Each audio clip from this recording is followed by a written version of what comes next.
Good evening, ladies and gentlemen. Welcome to the Shut Your Mouth Lounge podcast. Today it's just me and Addie, because Pink's a fucking coward. Hello. Yeah, hey. We got a couple topics today. I think I'm gonna go ahead and let's start off with the first one, the spoiler Infinity War talk, just so that I can set a point where it's like, hey, if you don't want to listen to Infinity War spoilers, skip to this point. Alrighty. I have not seen Infinity War yet, Oh, fuck but me. Never but mind. as but as you know, I give no shit about spoilers. So Uh, No, no, we should probably wait until Pink is here then. All right, well, there goes one of our topics, but you know what? I was thinking of a topic that only you and I could discuss and Pink would get left out of, so maybe we could go over it today. I just feel like talking about King of Fighters, honestly. I feel like talking about King of Fighters. all right. Which King of Fighters games have you played? 98, 99. I played like the one that's in Game Pass. I'm not sure which one that is. I've played 2000. I played like basically most of them aside from the first few and the 3D ones. You've played the good years. You've skipped the other years like '97 and 2001. I think I played 2001 actually. I'm Oh, not sure. well, I think 2002 would be the one in the Game Pass because 2002 Ultimate Match is usually the one that's supposed to be like the biggest and bet.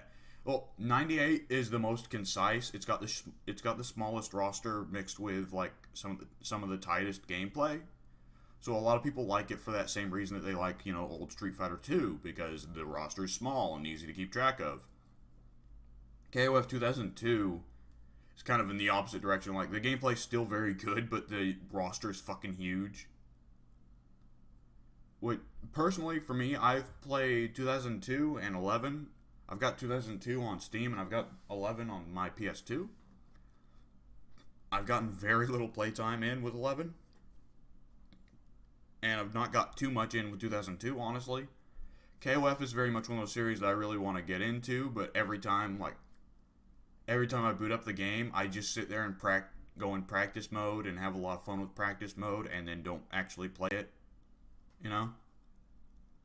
Yeah, the thing with me and these fighting games is that because of how I played a lot of, well, not legally exactly legal ways of playing games, um I discovered this thing called arcade emulation.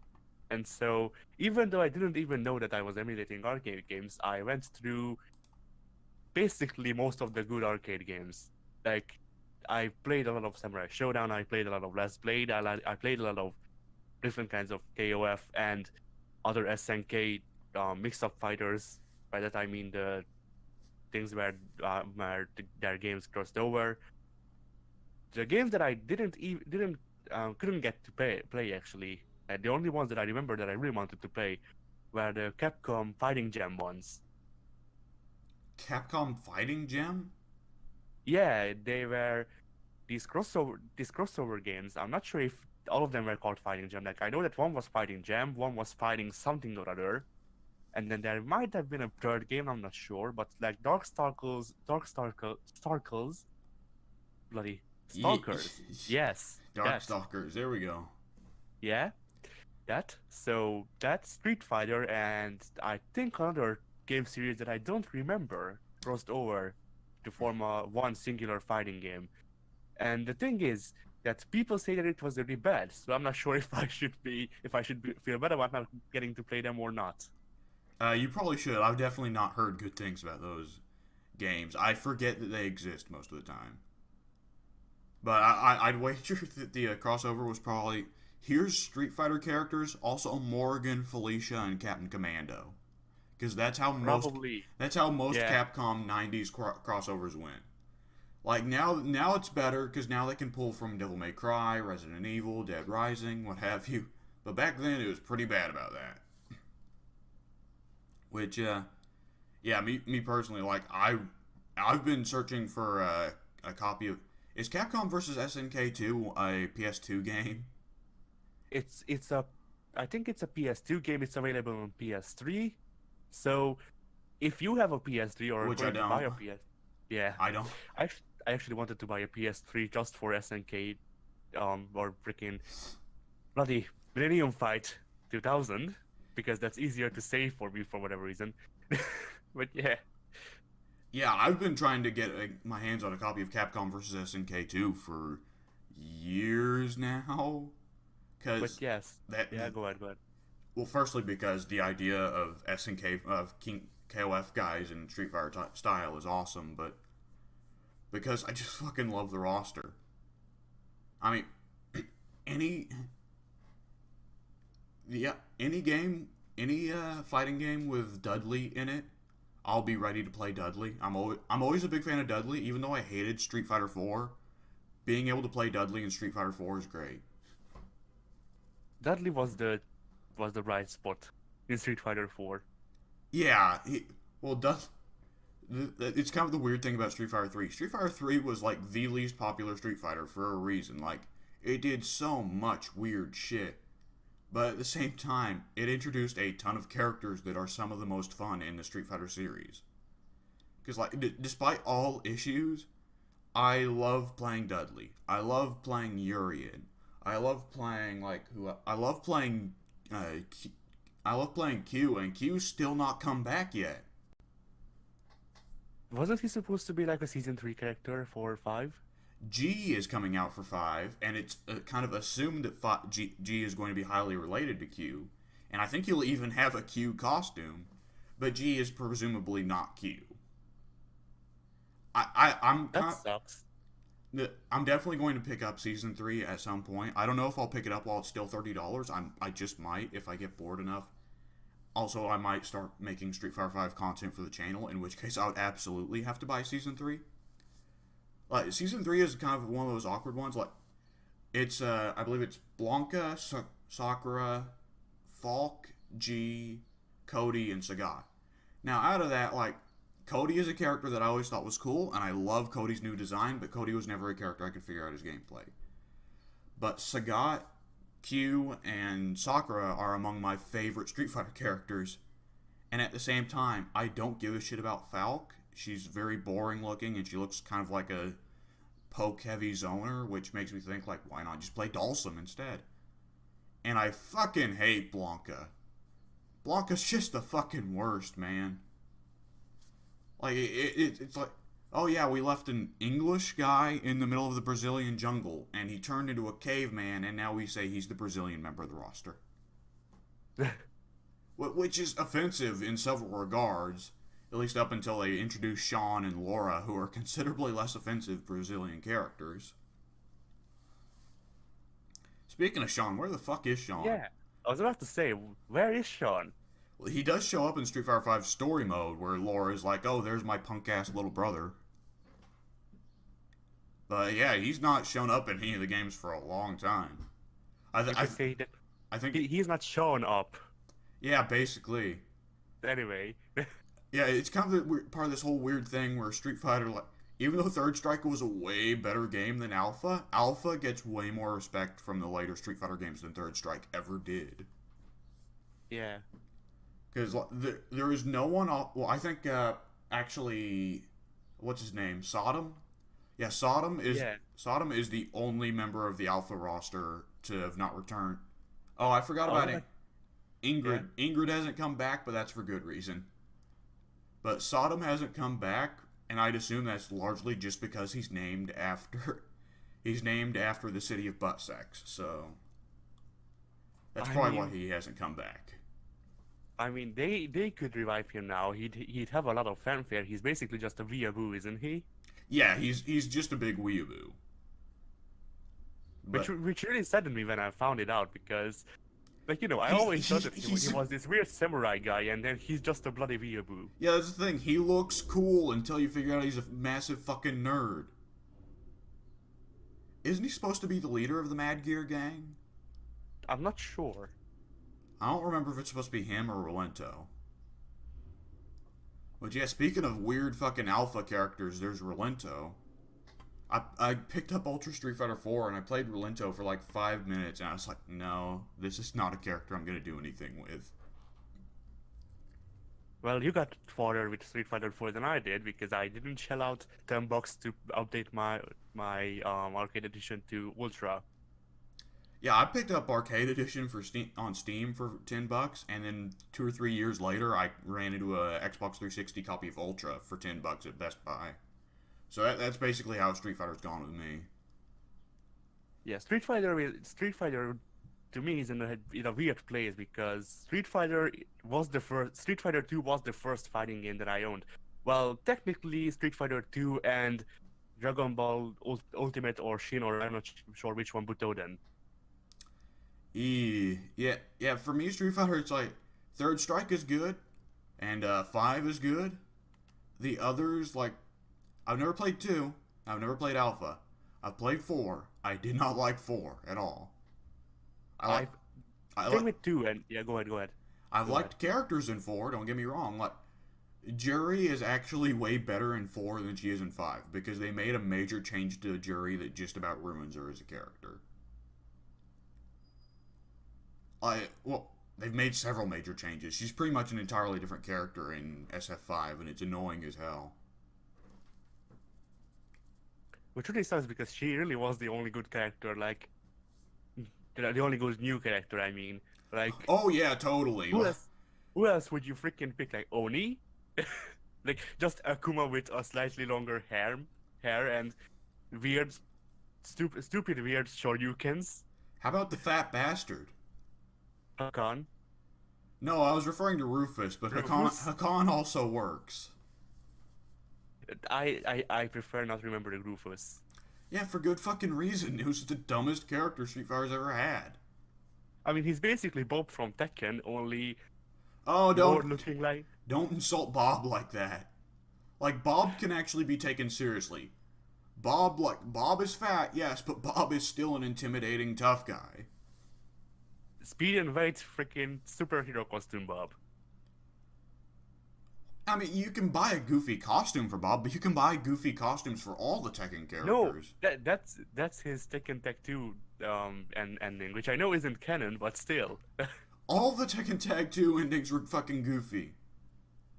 Remember Lars' ending, where it's just the Mishima and Cosma families having a dinner together, and they all just start fighting over like the fucking fucking sushi rolls, and they start killing each other over the sushi rolls. I mean, to be fair, that seems to be how it would actually go. Like, you know, just based on what we know of the Kazama family, they would probably kill each other over a sushi roll. They wouldn't get that far before Lei Wulong either Lei Wulong would put Harong in a Speedo, or not Harong, what am I saying? Heihachi in a Speedo, or Heihachi would strap them all to a rocket. Yeah, the Tekken 5...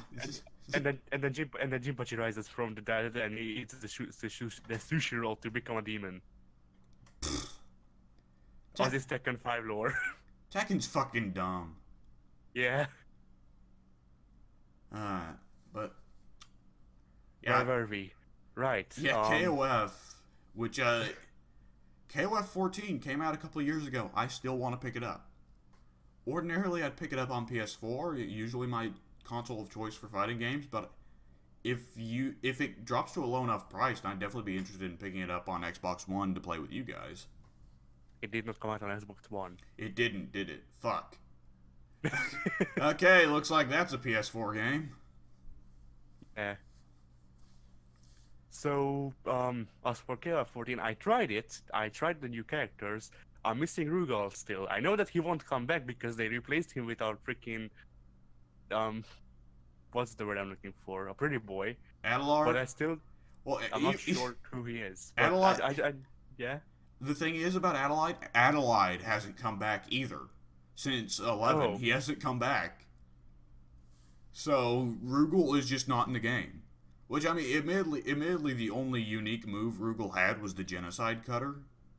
Well, the thing is, he took the Rapuken from Geese, and Geese has come back since. But he took the Kaiser Wave from Krauser, and Krauser hasn't come back either. So fans of the Kaiser Wave get fucked. yeah, the reason why I like Rugal so much is because I just find him to be really cool. Like, he's not. Everyone does. He's a Yeah, big evil madman in the same fashion as, say, M. Bison. yeah, and then he can also just freaking grab you by the face and throw you into the wall and make the wall explode. So Yeah, it's kind of a contrast between Rugal, who is big, evil, just hates everybody and murders people for fun and turns them into statues, in contrast to, say, Geese, who is a bit more realistic in terms of being a villain who's just seeking profit and to, pretty much take over the city as police commissioner. And then Krauser, who is, like, pretty much not even a villain at all. He's such a nice guy. And then of course Mr. Big, and Mr. Big's fun because he's just a pimp, which is great. yeah.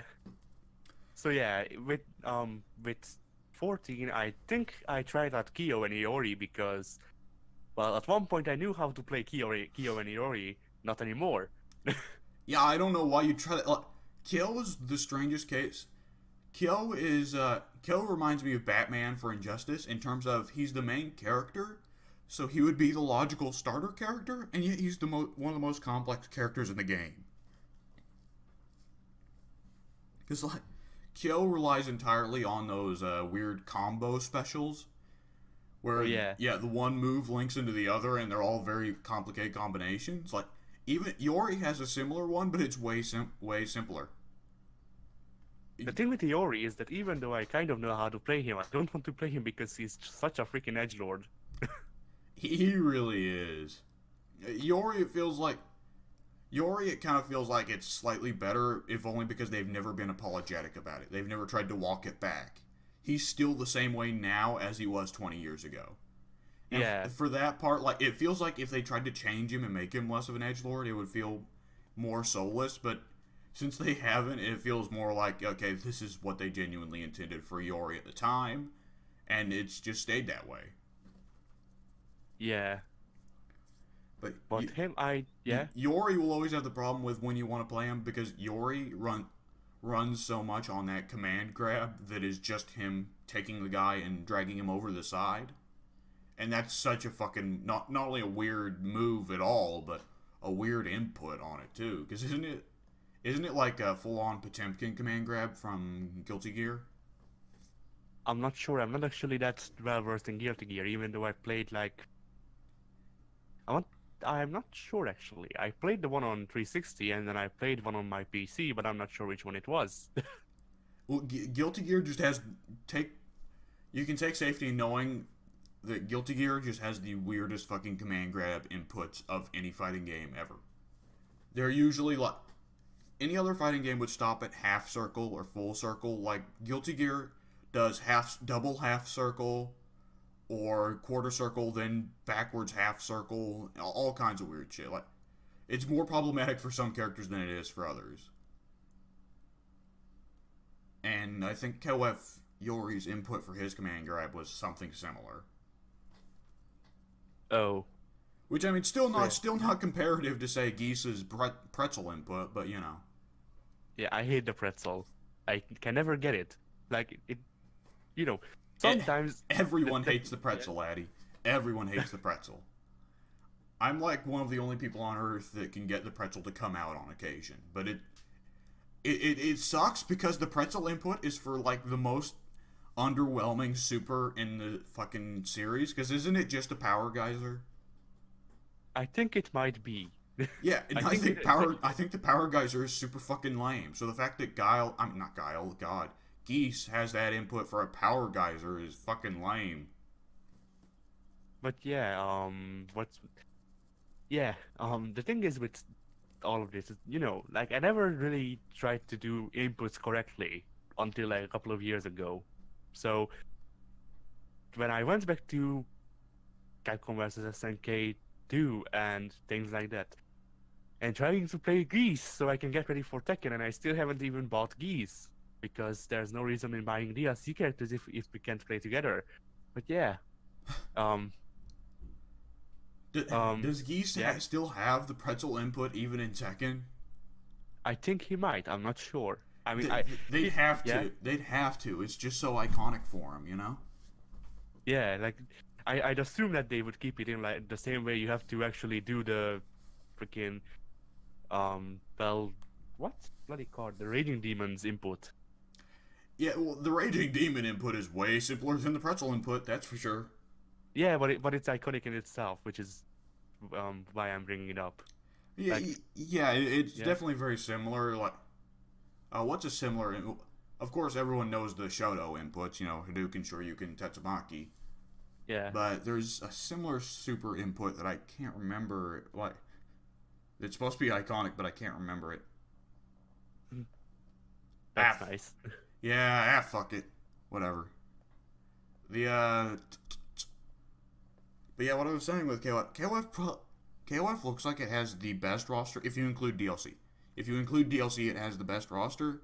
It's still not perfect because, as we're saying, it's missing Rugal, it's missing Mr. Big, it's missing Krauser.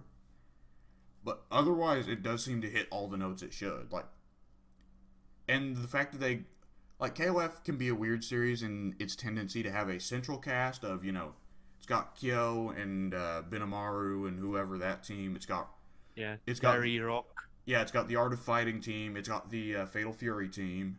It has the it sometimes has the women team, sometimes it doesn't. Like sometimes, Sakura gets put on the women team, sometimes she gets put on the Art of Fighting team, sometimes King gets put on the women team, sometimes she gets put on the Fatal Fury team. You know how it is. Yeah. Does Kim have a team in this one? Or is Kim even playable? Kim always has a team of his own. I think he's got the Chang and I don't remember if he's got Chang and Choi because the thing is his teacher is in the game now, and there's also that other chick that is Korean and knows the same martial art. Oh. I don't Chang Yeah. and Choi are both in the game though, so Kim's classic teammates there are definitely in the game. Speaking of Kim, or Dong Hwan and what's his face? How long have been since they were a thing? Dong Hwan and the other guy, the other son of Kim's. Kim's no, I don't believe Kim's kids are in the game. No. No, but how long has it been since they disappeared mysteriously out of existence? I was only just reminded of Kim's kids' existence the other day, so I don't remember them being in the games at all. Oh, but I know that they were in Garo, Well, I think yeah, it they was. were in Garo, but Garo made such a huge fucking time skip. Like KOF has such a weird interaction with Garo, where sometimes Garo is canon and sometimes it isn't. I mean, Rock's in the game, so I mean, the next game very well could have Kim's kids in it. I just don't think it will. I mean, with that said, I'd like to have some of the Garo stuff back because I like Old Man Terry over Young Terry. Yeah, Lone Wolf Terry. Yeah, I mean, I the prefer him. the vest just looks kind of dumb on Terry because it makes him look like a trucker. Yeah. Like I think they actually got rid of the vest in 14. I think he actually has a proper long red jacket now, but it's still I like the Garo design for Terry just because it makes him look properly like guilt-ridden over having killed the fuck out of geese. But yeah, KOF 14 is definitely a game I want to pick up at some point.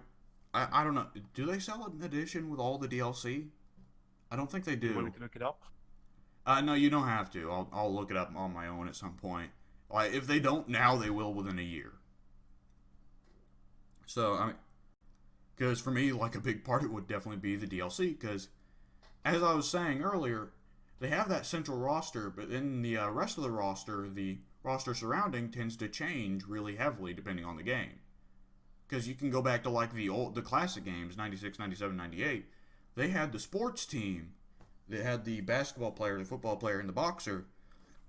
Perhaps not the best characters on the planet, but just about everybody else from the 98 roster has continually been in every other game. The sports team got fucked.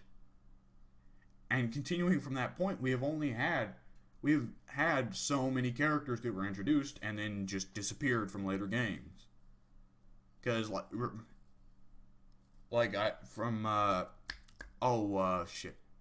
Who's the crazy, gypsy lady from, like, 2002 that, was supposed to be friends with Kyo or something? Do you remember her? Oh, bloody no. Let me check. Yeah, there was her, and I don't think she's shown up since the 2000s stuff. There was all the crazy Nests bosses like Chrysalid and Zero, yeah, Zero and Clone Zero, Chrysalid, Ignis, I think there was one. Orochi, I think, was one. I'm not sure. Orochi, yes, would have been the boss form of the kid. What's his name? I'm just forgetting all the names. Yeah, Orochi was the boss form from, like, the rock band team. Shermie and the other guys. The other ones aren't worth remembering. I know that, well, I know that Orochi gets a clone in Neo Geo Battle Coliseum as a boss, but I'm not sure what his name is. Mizuchi or something? The SNK Coliseum games are not worth considering.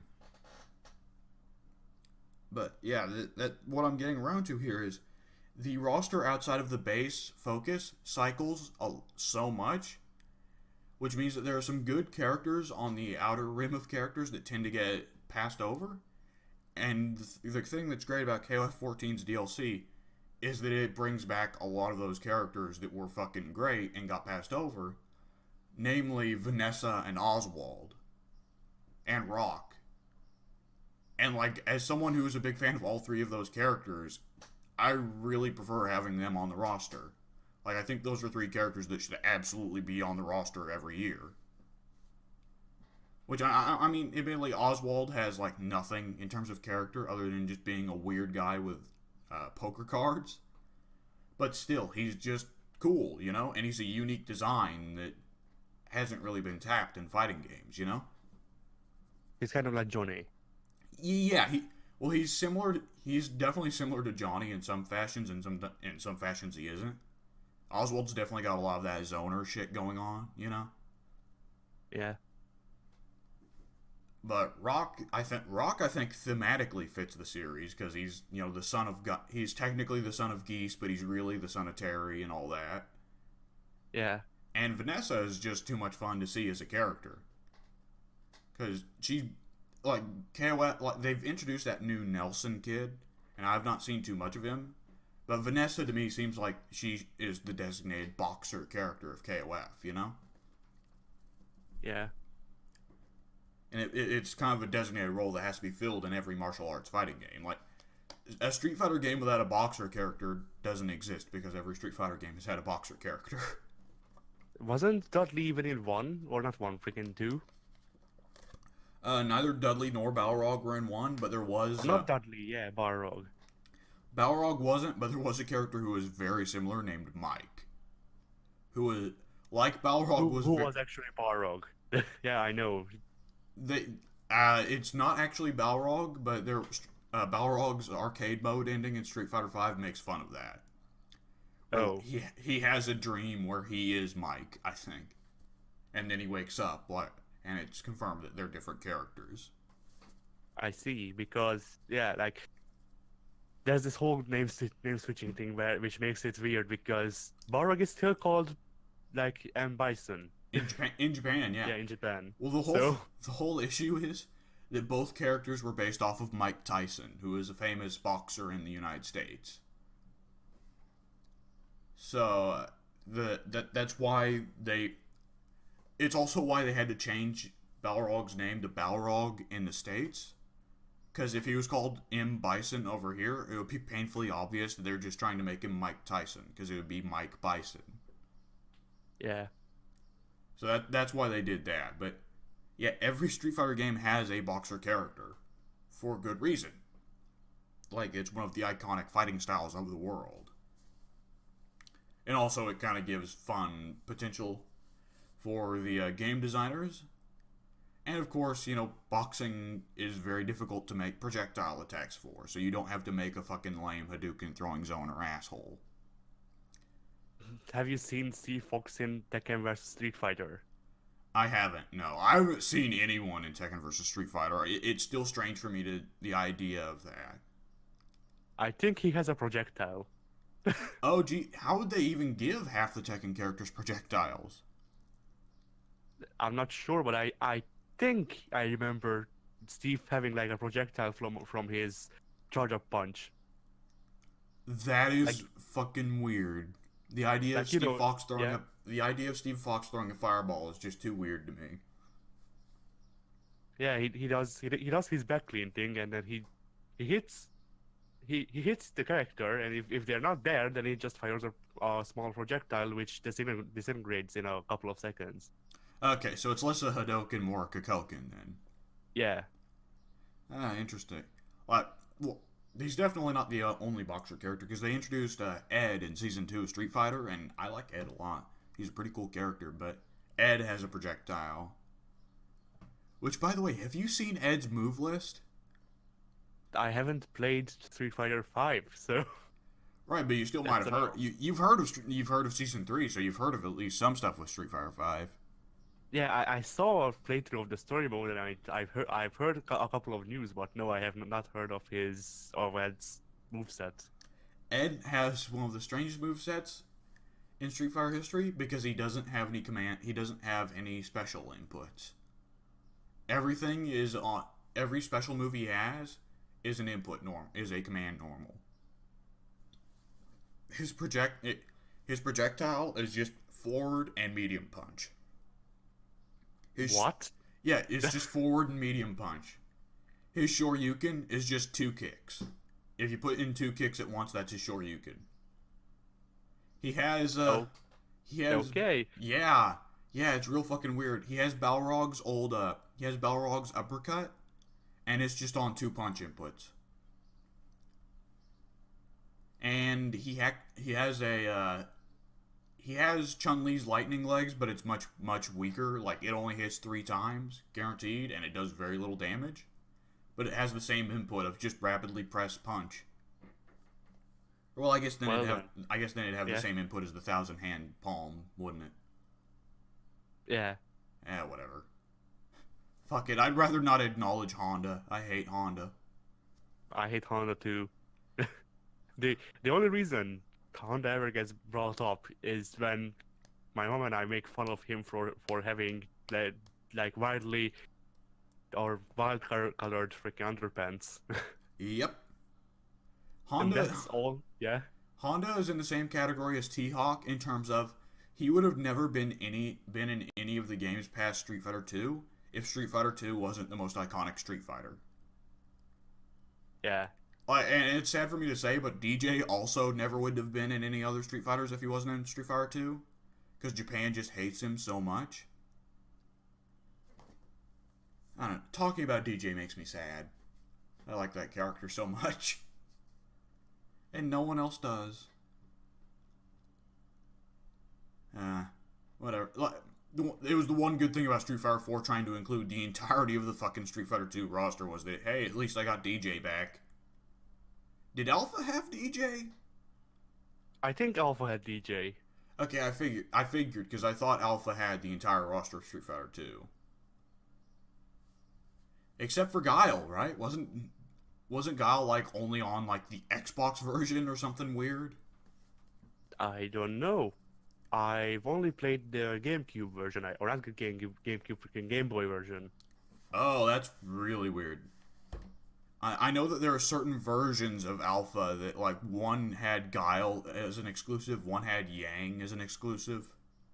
Which, the idea of fucking third strike characters in Alpha is real fucking weird.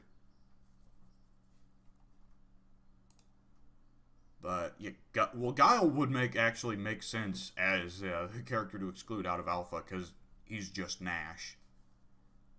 Yeah. Now that Street Fighter V has made Guile and Nash to be different characters entirely, like, they can fit together. But back then, like, it would make no sense to have both. Because they are just, turtle in the corner, throw out a sonic boom, If they jump in on you, do a flash kick. That's it. Which, Street Fighter V, by the way, makes the weird choice of it doesn't refer to Guile's flash kick as the flash kick. It just calls it the It just calls it the somersault kick. Oh. Yeah, it's weird. Like, why would they do that? The flash kick is the iconic name for the move. You cut out. It makes no sense that they do that. The flash kick is the iconic name for the move. You cut out again, but I can figure out what you said. So yeah. Fuck. Oh, whatever. It's gonna be a long day on my end. Yeah. So, Oh, I went. Yeah. before we move off the KOF topic, I do want to ask, outside of how awesome Rugal is, who is your KOF main? I main, depending on who's available, I main Terry, Rock, Kim, or Kim's sons. Well, mainly Dong, because Dong is stupid. Like, yeah. So he's basically every other teammate Kim has ever had. No, I mean, have you played the first Garo? No, I've never touched Garo. Okay, it's in Game Pass. You need to download it so we can play together. I absolutely will, because I will play any fucking KOF game that has T-Zoc, Terry, and Rock. So yeah, the thing with Dong is, with how they did Terry's kids, is that one of them has a stick up his arse and the other is the slacker, basically. You mean Kim's And, kids? Yeah. Yeah, you called What them did I Terry's say? kids. Shit. Anyway. Terry has a kid, but he's not like that. Yeah. So when Rock splits into two and becomes two different characters. That's basically what Rugal did. Hey. Yeah. Anyway, so Kim's kids, one of them gets like basically what Kim is, mostly. The other one, the one I main out of them, gets some easier inputs and some other stupid things. Like, he knows less of the things that Kim knows, I think. But then you know Kim's jumping. The dive I think kick? the dive kick, the dive bicycle kick. Yeah, you know how that takes like a quarter circle and a kick. Yeah. Yeah, with donkeys just jump up, press down, and kick. Oh, okay, so it's an Akuma dive kick then. Yeah, they turned it into an Akuma dive kick, even though it's still the bicycle kick, so it hits multiple times. I'm not sure I like that. I've always had a lot of problems trying to get. I've never been able to get Akuma's dive kick to come out consistently. Maybe it's just me.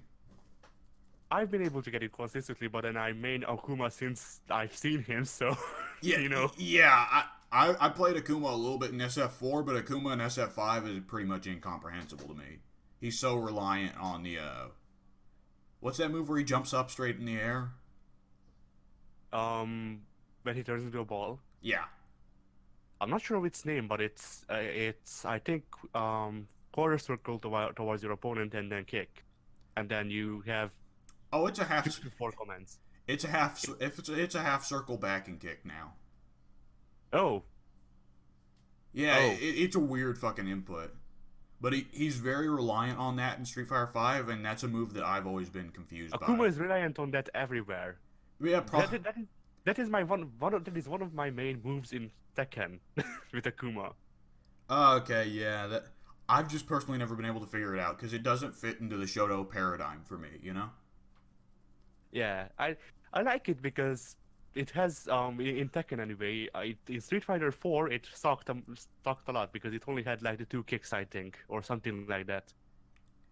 In Tekken, Akuma gets 4 options to do out of that. He can do the 2 kicks that he has in 4, or he can do a light punch to basically just come out of ball form and do a jumping for the punch, or you can press heavy punch and he'll do what's basically his win attack from 4, only from the air. Yeah, he's got a lot of options from SF5 too. He's got that. I don't think he has the hard punch thing, but instead he can do a grapple from it. He can actually grapple from that position. Oh yeah, yeah. In Tekken, you can also grab him from it. It's called the Devil Grab or something, the Demon Grab. Yeah, I think it is. He also might be able to throw out Hadoukens. I'm not sure. I can't remember. I don't play. Akuma can just do aerial Hadoukens, so Yeah, I know he can do the aerial Hadoukens. Which the aerial Hadoukens are fucking weird in SF5 because it's the classic thing with Akuma that he throws two aerial Hadoukens, right? no, that's a meter burn thing. Well, yeah, even on meter burn, but now it's exclusive to V trigger. It's weird. What? Yeah, he can only throw the double Hadouken when he's in his V trigger. That's stupid. You know what's even weirder? He can only do the Raging Demon when he's in V trigger. What? It you need to admittedly it's the best Raging Demon yet. It might just be a total instant kill. I'm not exactly sure. But you need to have both the V meter and the critical art meter both completely full if you want to do it. It's kind of lame. Have they updated the freaking animation for it? Oh, totally. Yes, they have. Like I said, it's the best looking Raging Demon we've gotten yet. And they've taken away all ambiguity as to what happens when the screen goes dark. Because it's now just directly showing that when the screen goes dark, it's just Akuma beating the shit out of them.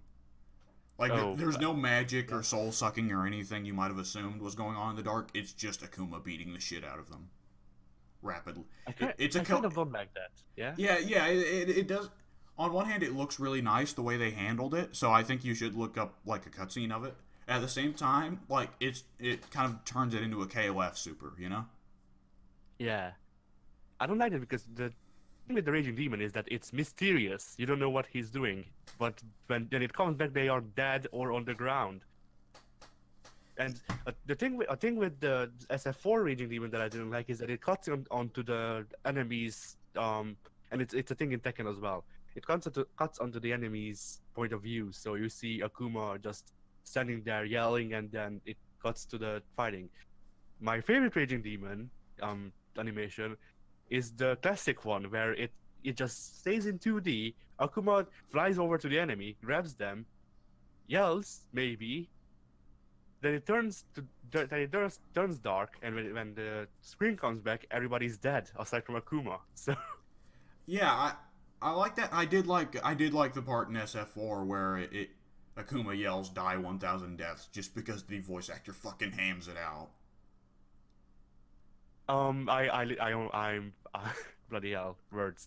Yeah, I switched Akuma to the Japanese voice because I can only listen to the Japanese voice of Akuma. Like the English voice did a really good job. I'm not saying that he didn't. He actually got really close. The thing is that after playing Akuma with a Japanese voice for like 10 years, you can't really switch to English.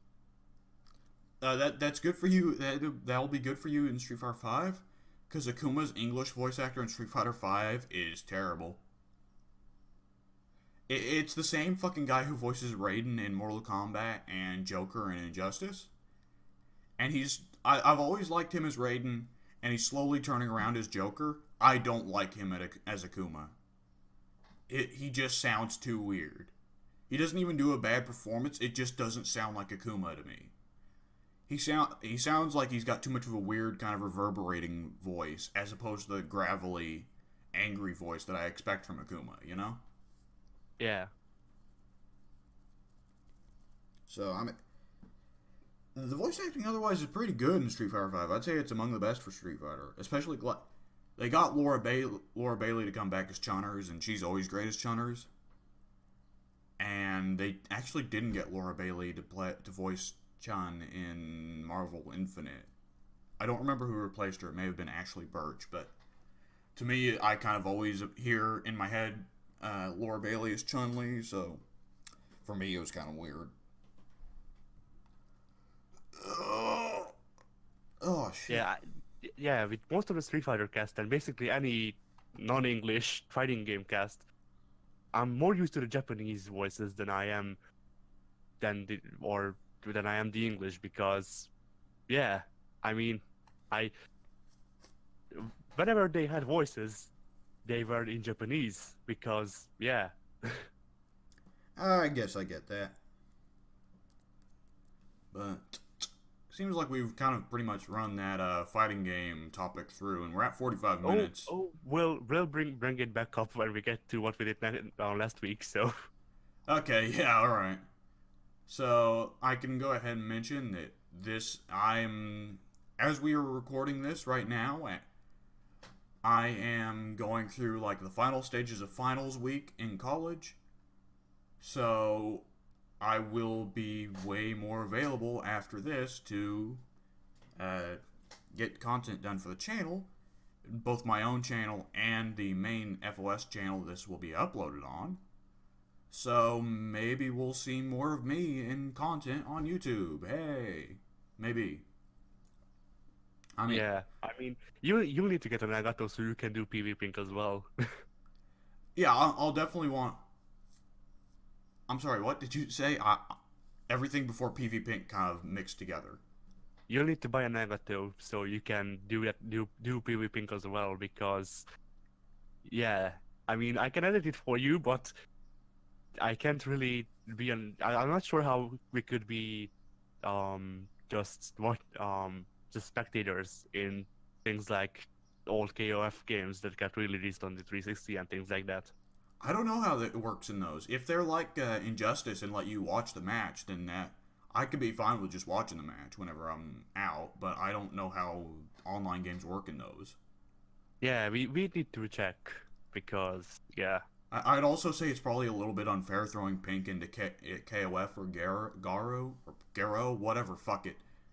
Because he has no experience with those games.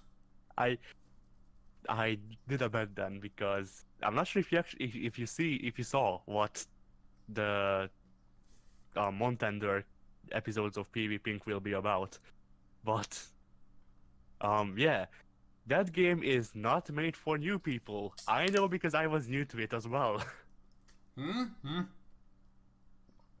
Damn it, you always finish talking when I'm in the middle of drinking water, so when I should be able to respond immediately, I can't. But what game did you set up? Samurai Showdown 2. Oh boy! Okay, now I get a little bit confused with the Samurai games. I confuse like Samurai Showdown and Last Blade. Is Samurai Showdown the one where you die in one hit? Samurai Showdown is the one with Haomaru. But yeah, it's the one where you die in one hit. Or if you meet specifics. Okay, on one hand, I think that might actually be more easy to adjust to dying in one hit. On the other hand, that will be very unforgiving for Pink to learn. Yeah, the thing is that I can only pull off one-hit kills in 5 because 5 was the game that I played the most, and 5 special because there's a lot of differences between 5 and 5 special. But yeah,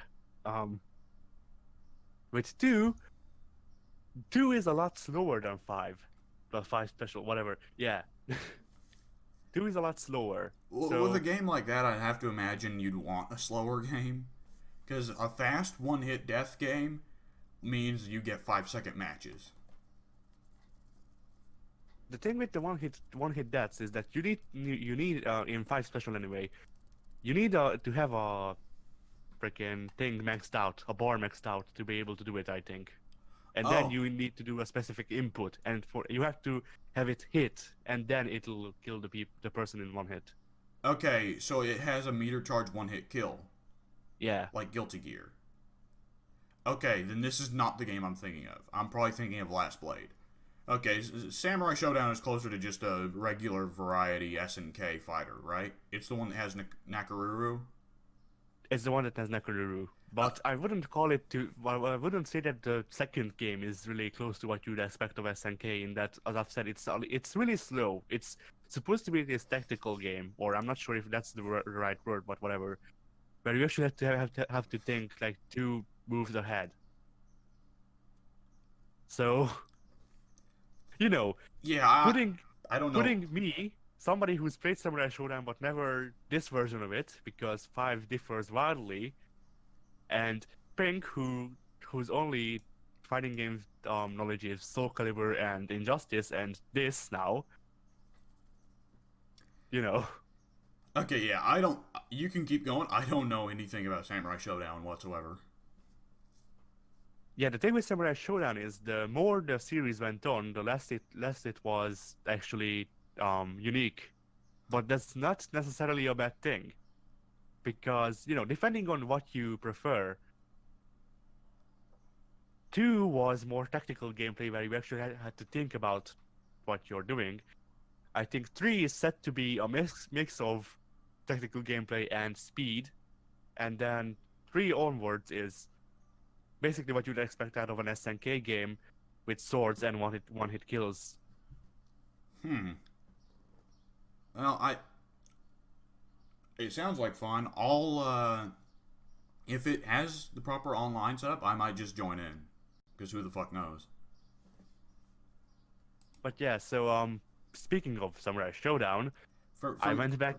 Yeah, I should note the main thing I remember Nakaruru for is basically like whenever they did Capcom versus SNK, they put her and Morgan in just so that it could be called Capcom versus SNK rather than just Street Fighter versus KOF. Because if Morgan and Nakaruru weren't there, it would just be Street Fighter versus KOF. the thing with Nakaruru that she's the sole survivor of Samurai Showdown. Oh yeah, because she's in KOF 14 for some fucking reason. She must have time She traveled. is She's in KOF 14. the ever-loving shit. It's because she's a fucking waifu in Japan, man. She's supposed to be like a Isn't she like 12? yeah. Not to get too fucked up with it, but Japan's whole thing is with like pure, innocent, virgin type women. So that's why they like little kids. Japan, when Japan does things right, Japan does things so right. When Japan does things wrong, Japan does things so wrong. Like it can't even be measured, you know? Yeah. Because I play like, Street Fighter or Persona or most of the KOF stuff or Devil May Cry or Silent Hill. Like, Silent Hill is the fucking best thing ever. And it's like, yeah, Japan, go Japan. And then there is shit like whatever Brian's playing, and I'm just like, fuck it, burn the world. Everything burns. So yeah, speaking of Samurai Showdown, I went back and downloaded 5 Special again, and it has a lot less characters than I remembered. That's Old for old one, SN, but old SNK games that aren't KOF have thin rosters, man. Like, does Garo only has like 10 characters, doesn't it? I think it does. I'm not sure. I never counted. Like, it's a small roster in League, like almost roughly the size of Street Fighter 2 level small roster, you know? Yeah. Like, Street Fighter 2's roster may actually be bigger. Because it has, like, the classic 6 or 7 or 8 World Warriors. It has the 4 boss characters, and it has the 5 they introduced later, right? Because later they introduced Cammy, Fei Long, T-Hawk, DJ, and Akuma. So yeah. It's easy to forget that T-Hawk was even there, isn't it? Yeah. T-Hawk is the Street Fighter 2 character that has fallen on his ass so, like, most obviously, in terms of no one touches him. Ever. Like, DJ has his corner fans. T-Hawk has nobody. T-Hawk has his hawk. Yeah. I don't even know why T-Hawk gets such a bad rep, because I personally like him a little bit. I'm not going to sing his praise in the same way I would DJ, but I do like the idea of a big character that actually has, like, the focus on the Shoryuken and the dive kick and the command grab like he does. He's probably got the best dive kick input in any fighting game ever, because it's just 3 punches.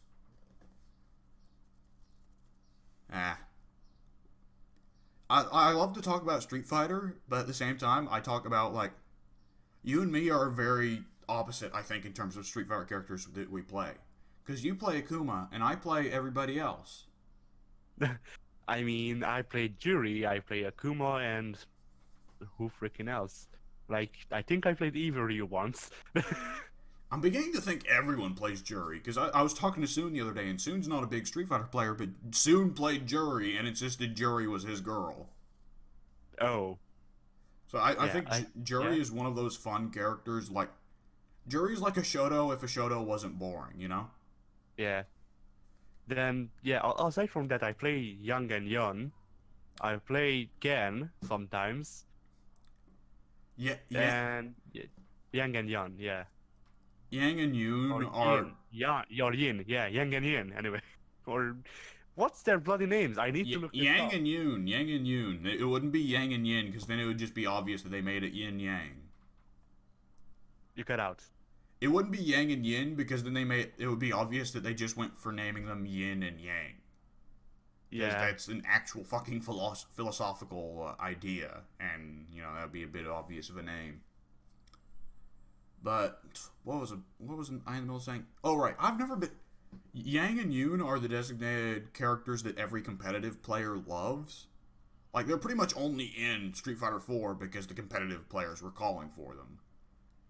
And I just can't figure them out. I can't figure out what's even the slightest bit good about them. the jumping attack is good. The jumping punch, I think it is. Or well, it's not technically jumping, but they jump in the animation. Okay, and do they have a dive kick? I think they might. Okay, that explains it. Because, like, Third Strike was supposed to be all about the fucking dive kicks for some reason. And I think that's partially what inspired the dive kick video game. You ever seen Dive Kick the game? Yeah, it has Johnny Gat. Yeah. It also, the two main characters are also very obviously based off of Yang and Yoon. For good reason. It also has a trashed Street Fighter character. Dive Kick does. Yes, it has, Zubaz. Zubaz, yeah, Zubaz, who was put in partially because he was a Street Fighter 2 character design that got trashed, and partially because I think the Best Friends Play had been asking for him. I think they may have actually... I think the Best Friends Play may have gotten him into the game by donating. The Best Friends Play also got Zubaz into Shovel Knight, I think. I think they did.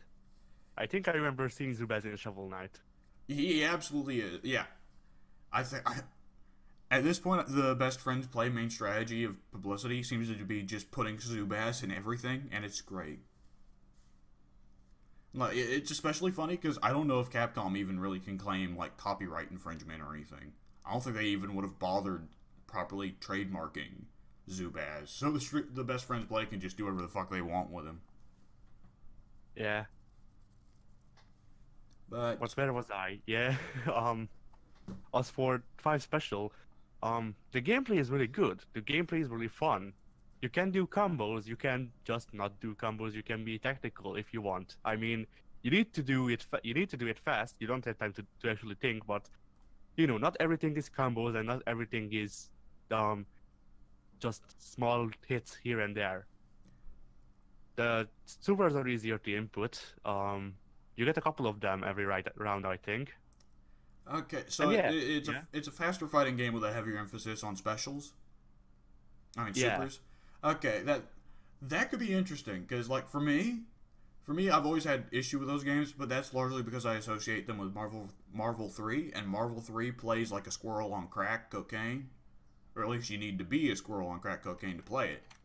But comparatively, I've played Guilty Gear XX and Marvel Infinite, which run on the idea of faster gameplay with a heavier emphasis on supers, but they aren't so ridiculously fast and so ridiculously fucking seizure-inducing with their supers. And I fucking loved Marvel Infinite against all odds. Like it's the kind of game that's probably like $5 at GameStop. So I'd have to imagine that's a game that if you and Pink could pick it up, we could have a load of fun playing that. I don't have a GameStop. I don't know what price it runs on, say, Amazon or the Xbox Marketplace. Then I don't know. Well, on the Xbox Marketplace, it's still like $30. So Oh on well. Amazon, I would need to check, but then I'd actually need to import it from Britain because Amazon doesn't have a thing in Hungary. Ooh, yeah, that's. Ugh. Yeah, it ain't worth $30. I'll say that. It's got some of the most fun fighting game characters I've ever played, but it ain't worth $30. There's not nearly enough offline content to justify a $30 purchase. So yeah, as for five special, I looked it up because Five Special is a game really close to my heart because to me that is the definitive Samurai Showdown game. It has most of the characters that have appeared, aside from Pink's main, of course. Um, and I mean, as much as it lacks characters, well, some of them. I mean, there's a character who's just an evil version of the main character who is a palette swap. That's his thing. I think it's Ratsumaru or something. I'm not sure about his name, but yeah, he's just Haomaru with a black and red color scheme. And of course, I made him at one point because why wouldn't I? But Yeah, I'm reminded of oh fuck, who's the main character of Icarus? Kid Icarus? Pit. Pit. Yeah, I'm reminded of Shadow Pit from Smash Brothers. Man, fuck Shadow Pit. It's the stupidest. I should probably look into picking up a Switch. Yeah, so like most of the characters that I like are in that game. Like my main from 2 is in that, who was Yajujube, who was an actual person, I think, at one point. Okay, let me ask you a question. Yeah. Is there a command grab character? There's plenty, I think. Like there's at least one. Okay, so does it go with the Zangief theory of big, heavy command grappler, or does it go with the Vice theory of more kind of bruiser, more intimidating grappler, where it's a bit faster but not so powerful? He's a 5 foot monster with bones sticking out of his spine. Only 5 feet? You know that's Danny DeVito height, right? Bloody hell, a 50-foot monster. I'm not sure. Okay. I don't know my feet. I know my meters. I know my meters. I was so close to being like, all right, let's play this so I can play as Danny DeVito, the monster grappler. Do you want me to send you an actual picture of the character I'm talking about? You can, sure, but I was like so ready to be like charging into the fucking game. Like, I'm the trash man! I'm gonna take you out to the trash! I'm gonna take my opponents and I'm gonna put them in the trash can and roll it out of the ring. Underneath the trash, yeah, I know the freaking code because it doesn't disappear ever.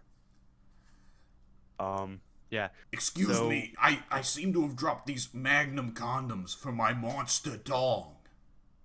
I'm doing the work. I hate Always Sunny so much. I don't like Always Sunny, but I love any of the Danny DeVito parts. Danny DeVito can make any line funny to me. I don't like him either, just because his fans are basically the same fans as Rick and Morty, and they behave the same as they would talking about Rick and Morty. So I don't know. It's just funny about.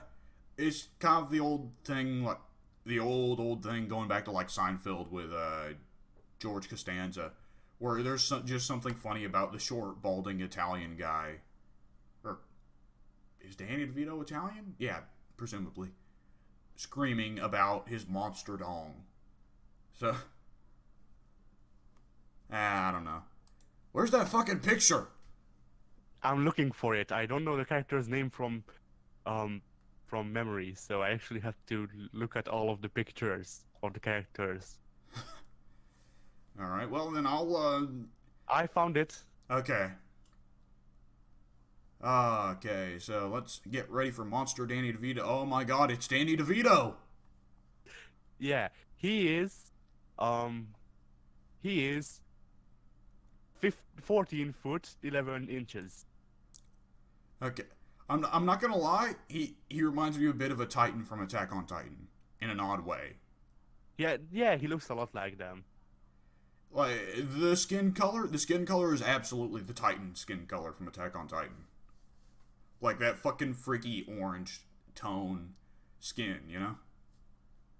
Yeah. And the tongue doesn't help. The freaky face, not great. But yeah, I'll be there. I'm excited for the possibilities for Payday. I'd like for us to start recording it, but Payday is gonna be a fun one once we start getting into stealth, because I can tell that's gonna start being a space where we're all like, Like, God damn it, Eddie. God damn it, Alex. God damn it, Pink. You know? Yeah, the thing with stealth is we tried doing it with Pink. The thing with stealth is that with Pink's current um We need to loadout, yeah, we need to get in a few more heists so that we can actually get suppressors. can you actually buy upgrades, or do you need to unlock them through the card system first? Because Some it seems some yeah. suppressors need to be unlocked. Some I think can be bought. I've definitely seen where like my shotgun can be suppressed. Yeah, I think you unlock that because whenever I checked my pistols or anything, it had no suppressing options, no suppressor options. Yeah. Interesting. I mean, we're gonna get in a lot of heists. We went a little bit too hard, going immediately to hard difficulty Santa's Workshop. I'd like to now that both of us have the buzzsaw, right? Yeah. Uh, You can do transport. yeah, but I think what we need to do is we need to play the cash heist, and we need to have one of us with the buzzsaw just going through and hitting all of the deposit boxes, because that's a great Oh, way to just get tons of cash in an easy heist. Because one of us and the AI heister can just cover the front door, and it'll be pretty much be golden. yeah. The thing with the Buzzsaw and me is that I would want to use it sometimes, but having the triple deagle is so tempting because the double deagle is overpowered as shit against even AI on Mayhem. I know I've tried. You can kill people with 2 shots to the head with it. Well, If you can get 2 shots being headshots, 1 shot. I can get headshots consistently, well, pretty consistently on okay, Mayhem. So that's good. Because once we get into the higher difficulties, Pink and I aren't as accurate. We rely more on body shots, so we're gonna have to switch to sniper rifles. Because if you get body shots in Payday at higher levels, you have to use sniper rifles because nothing else is going to pierce the armor. yeah, I need to complain about this. I bought a shotgun. I bought the best shotgun that's not DLC, to my knowledge at least. That You is the best shotgun that is not DLC. Yeah, I you have to put slugs in it if you want it to armor pierce at all. yeah, I put armor piercing rounds into it, Still not great. and Shotguns are just terrible against armored enemies. I was about to say, out comes a freaking bulldozer, the fat guy. Oh, I shoot him. nothing I is shoot him. Yeah. nothing is good against bulldozers. Bulldozers will shrug off everything, including like rocket launchers. Yeah, I was about to say that. I shot him in the head, point blank, twice, with armor piercing shots with a shotgun. The thing is, He kills me. well, the thing is, if you can get the any of the automatic shotguns, like, oh shit, the one automatic shotgun I was thinking of is actually part of a DLC pack that I have on PC, but I don't have on the Xbox. So that one's gonna be a problem. But I think there is a street sweeper shotgun you can get as a secondary. And if you get an automatic shotgun and load it with armor piercing rounds or anything like that, then it absolutely can get through the faceplate and kill a dozer. Like that was the thing when Soon and I played Payday, because Soon always took kind of lighter weapons, and so I usually had to be the one to kill a lot of dozers. Yeah, it seems like Soon and I play a lot. Play the same, basically, because I do rush-ins with the double deagle, the suppressed double deagle, and then nobody notices me, and then I shoot them. If you're running like that, you need to invest in, like, there's a dodge skill you can invest in with the skill tree and the perk trees. It might be associated with John Wick, it might be associated with someone else, I forget. But you need to invest in that, because if you invest fully into the dodge tree and stick to the dual wielded pistols and stuff like that, like, I think it honestly is like the higher your concealment rating is, the better your dodge chances, to the point where 85% of shots are guaranteed to miss you if you're carrying light weapons and gear. Oh, well, I have two skill trees unlocked now. One is in the air, and the other is my current one, which is basically a ghost gunslinger. I think it is. Well, it's basically a mix of everything that I need to be able to do things. So, like I have 9 zip ties, I can dodge a couple of shots, I can akimbo, alright. They don't notice me as easily, things like that. And then I have a secondary skill tree that I just do, what's the word I'm looking for? I do test things on. So I bought the shotgun, I upgraded it all the way and all that, just so I can test out a shotgun build. Then I decided, yeah, Well, I think it's smarter for us to invest in specific skill trees for Pink to keep the Mastermind, for me to keep the Enforcer, and you can't. Like, everybody needs to pick up Ghost skills because if you don't have any Ghost skills, you are useless on Stealth. But at the same time, the entire first layer of all the skill trees are necessary, except maybe the Fugitive, because the Fugitive has a lot of useless, pointless skills like, hey, you can dodge better while you're on a zip line. Well, when the fuck are you gonna be on a Yeah. zip line? in Vlad's mission, what is it? Stealing Christmas or White Christmas or something like that. Yeah, there's zip lines in that, but it's one of the only missions that uses them. It's way too situational of a skill to invest in. Yeah. There's only 2 or 3 heists that'll ever be useful in. Fugitive, I only invested in the gunslinger tree because I need it for Akimbo. Yeah, Because otherwise Akimbo is useless. yeah, absolutely. And it helps that the first layer of skills on every skill tree only cost like a point, because those are the absolute necessity ones. Like being able to have 9 zip ties is way too vital. Being able to mark people while you're in incognito mode is just vital, absolutely necessary. And then we reach the overkill levels of stupid upgrades, like me having 14 Gatkan charges that destroy whole buildings and also set the rubble on fire. Yeah, you can get a sentry gun that's silenced. Yeah, I know, I did a sentry gun build as well. I decided against it because the Gatkan traps are so useful that going with sentry guns wasn't a good idea after all. A sentry gun. Well, the thing is that a mine will sometimes it can go off on just one person, whereas comparatively the sentry gun you can use over and over and over again, and also the sentry gun can be silenced and you can't silence an explosive. The only thing I like about the sentry gun's skill tree is being able to pick 2 gadgets. Oh, and the other thing is with sentry guns, you can get a armor piercing sentry gun. I don't think you can get armor piercing explosive in an armor piercing mine. You can get an armor piercing mine. You can get an explosive mine that sets fire to the place, which pierces armor pretty good. Like in my own time in Payday 2, like Soon made me get the armor piercing sentry gun because any mission where we had to hold a certain point, we just set down 4 armor piercing sentry guns and just watch them do all the work. Yeah, as I've said, I did a couple of mayhem missions. I did them solo because Pink wasn't available, and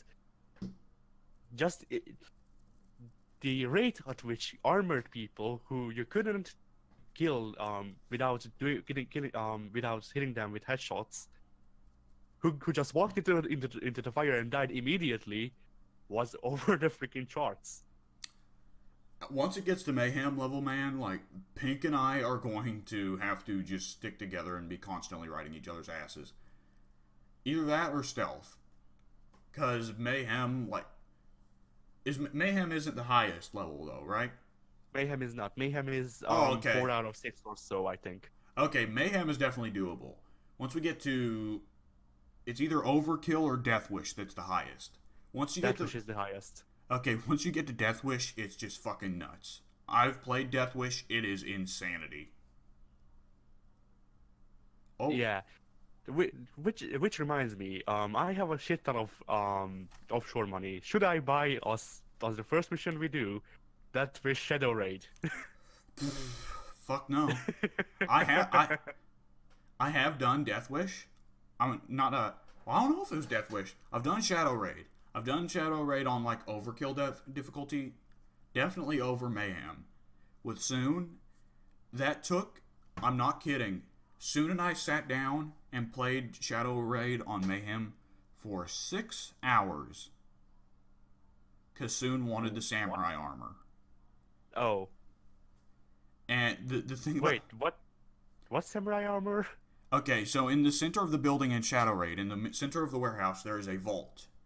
To get into the vault, you need 3 security key cards. We went over this damn thing so many times that I can remember the entire heist in perfect detail, even though it's been a year. So you need to get 3 security key cards from killing the guards. Now, you can only kill so many guards because you need to answer the pager. And once you've answered the pager so many times, then the... it doesn't alarm. Yeah. Okay, so you need to get 3 key cards. And with those key cards... No, 2 key cards, actually. Only 2. I remember that. And with those 2 key cards, you need to put them in the vault at the exact same time, or else it locks itself, and you're fucked.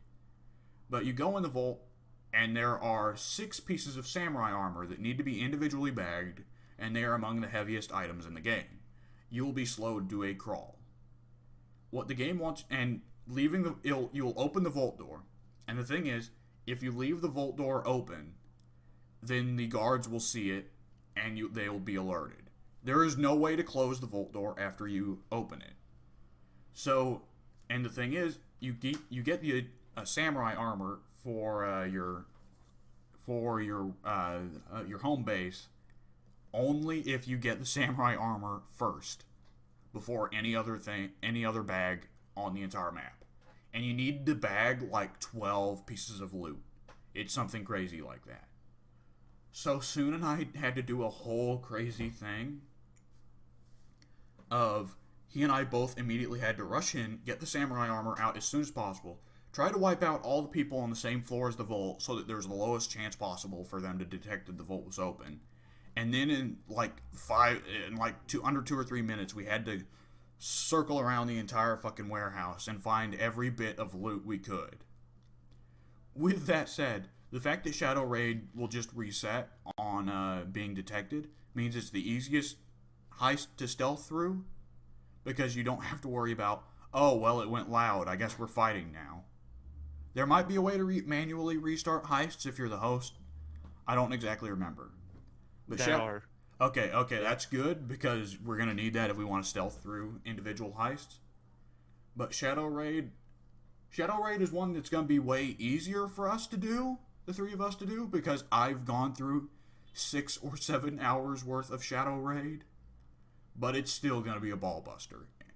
It's going to be a trial by fire for you and Pink for stealth. Because it is simultaneously a ridiculously hard stealth mission. I think it is also the best mission to start off with for stealth. The thing with me and stealth, and Pink is good at stealth. Well, Pink is good at stealth games, aside from Assassin's Creed, because Assassin's Creed is not a stealth game. No, it isn't. For the most part. I mean, since Unity, it has stealth elements, but yeah. Yeah. Aside from that, I am alright at stealth if the freaking planets line up right. Because, I can be stealthy. I have hidden from you and Pink in Siege without you noticing. So, and I've switched rooms and things like that without you noticing in Siege. And in games where stealth is not a main component, I can be stealthy and do it good. But when stealth is required, I don't know what happens, but I can't do stealth. I can do stealth for a bit, but then when they notice us, like even a bit, I just go and kill everyone.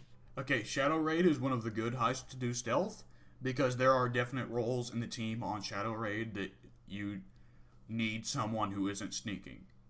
Because you probably want someone in the sewers running bags back and forth to the van, and you probably want someone on the rooftop keeping an eye on all of the people patrolling outside the warehouse. So even if you are terrible at stealth in that mission, you can still help me and Pink in other ways. Alright. But yeah, as for other games, Sea of Thieves, both of us have downloaded it, we're waiting on you. Overcooked is the same. Those two are... Sea of Thieves, we're going to have maybe 2 hours worth of content. We'll make 2 hours worth of content with Sea of Thieves, and then we'll all uninstall it, because it's not really a game. That is the plan. That is genuinely the plan why both of us downloaded it. So yes. Overcooked, I think that we can play through that entire game and have a load of fun. Overcooked is such a fucking good game. I'm probably gonna also play through it with my family in real life if I can. Because that one's just stupid insanity fun. And I think that that one's gonna either end up being really cool because we'll figure out an elaborate teamwork plan, or it's gonna be hilarious because we're all just beating the shit out of each other trying to move the beef to the, frying pan. Get out of the way, I need more tomatoes! So there's Sunset Overdrive. Pink and I have tried the multiplayer mode. It exists, certainly. I don't know. Sunset Overdrive seems like we could spend our time better. There's got to be better multiplayer games on the Game Pass, Sunset Overdrive is a thing where we could do like an episode and then delete it as well. Like it's I'd say it's under similar circumstances as Sea of Thieves. I don't know. How many gigs is it? Like 2? I'm not sure. Let me check. Okay, because if it's like a 50 gig game, then I'd say it's not worth it. But at 2 gigs, then I'd say maybe, yeah, we could try it. It's not 2 gigs. I'm exaggerating, but I don't think that it's all that big. I mean, it's one of the earlier Xbox One games. So Yeah. I'll check how much it is. For me, I think that we'll have a lot of fun. I think you and I could definitely have a lot of fun playing KOF and getting a few recording sessions out of that. I don't know whether or not we'd include Pink. But if it's... Oh, which version is it? 98 or 2002? I can check that as well. Oh boy. I'd love to actually contribute here, but I'm still using my fucking noisy ass keyboard. I've forgotten to replace it with a keyboard that doesn't sound like fucking rats chewing on the cables. But, Alright, so it's 26 gigs. 26 gigs. That's it's a bit big. I'll probably look into it. Like, I'll see what the multiplayer looks like. It could just be a thing that you and Pink do. I don't know. We've tried. It's designed to be like 18 people. So. Oh, okay. It's a free roam. Like, is it like GTA Online or something? It's part GTA Online and it's part missions. Like, you actually can do missions together, and it's like one's a tower defense. I think one's one where you have to survive and just wipe out the OD in the area. One's where you have to destroy buildings, things like that. That sounds weird. Interesting. But yeah. I'm checking if which KOF it is that is in Game Pass. I'd personally prefer if it was 2002. But with that said, 98 does have the tighter roster, as mentioned earlier, whereas 2002, we're going to be, like, spread all over the roster, being like, okay, maybe we should try Hisako. Maybe we should try Seth, Boy, Seth, that's another cool character that kind of got left out after 2002. Seth's a cool character. The only Seth I know is the robot thing from SF4, so... Fuck that Seth. Yeah.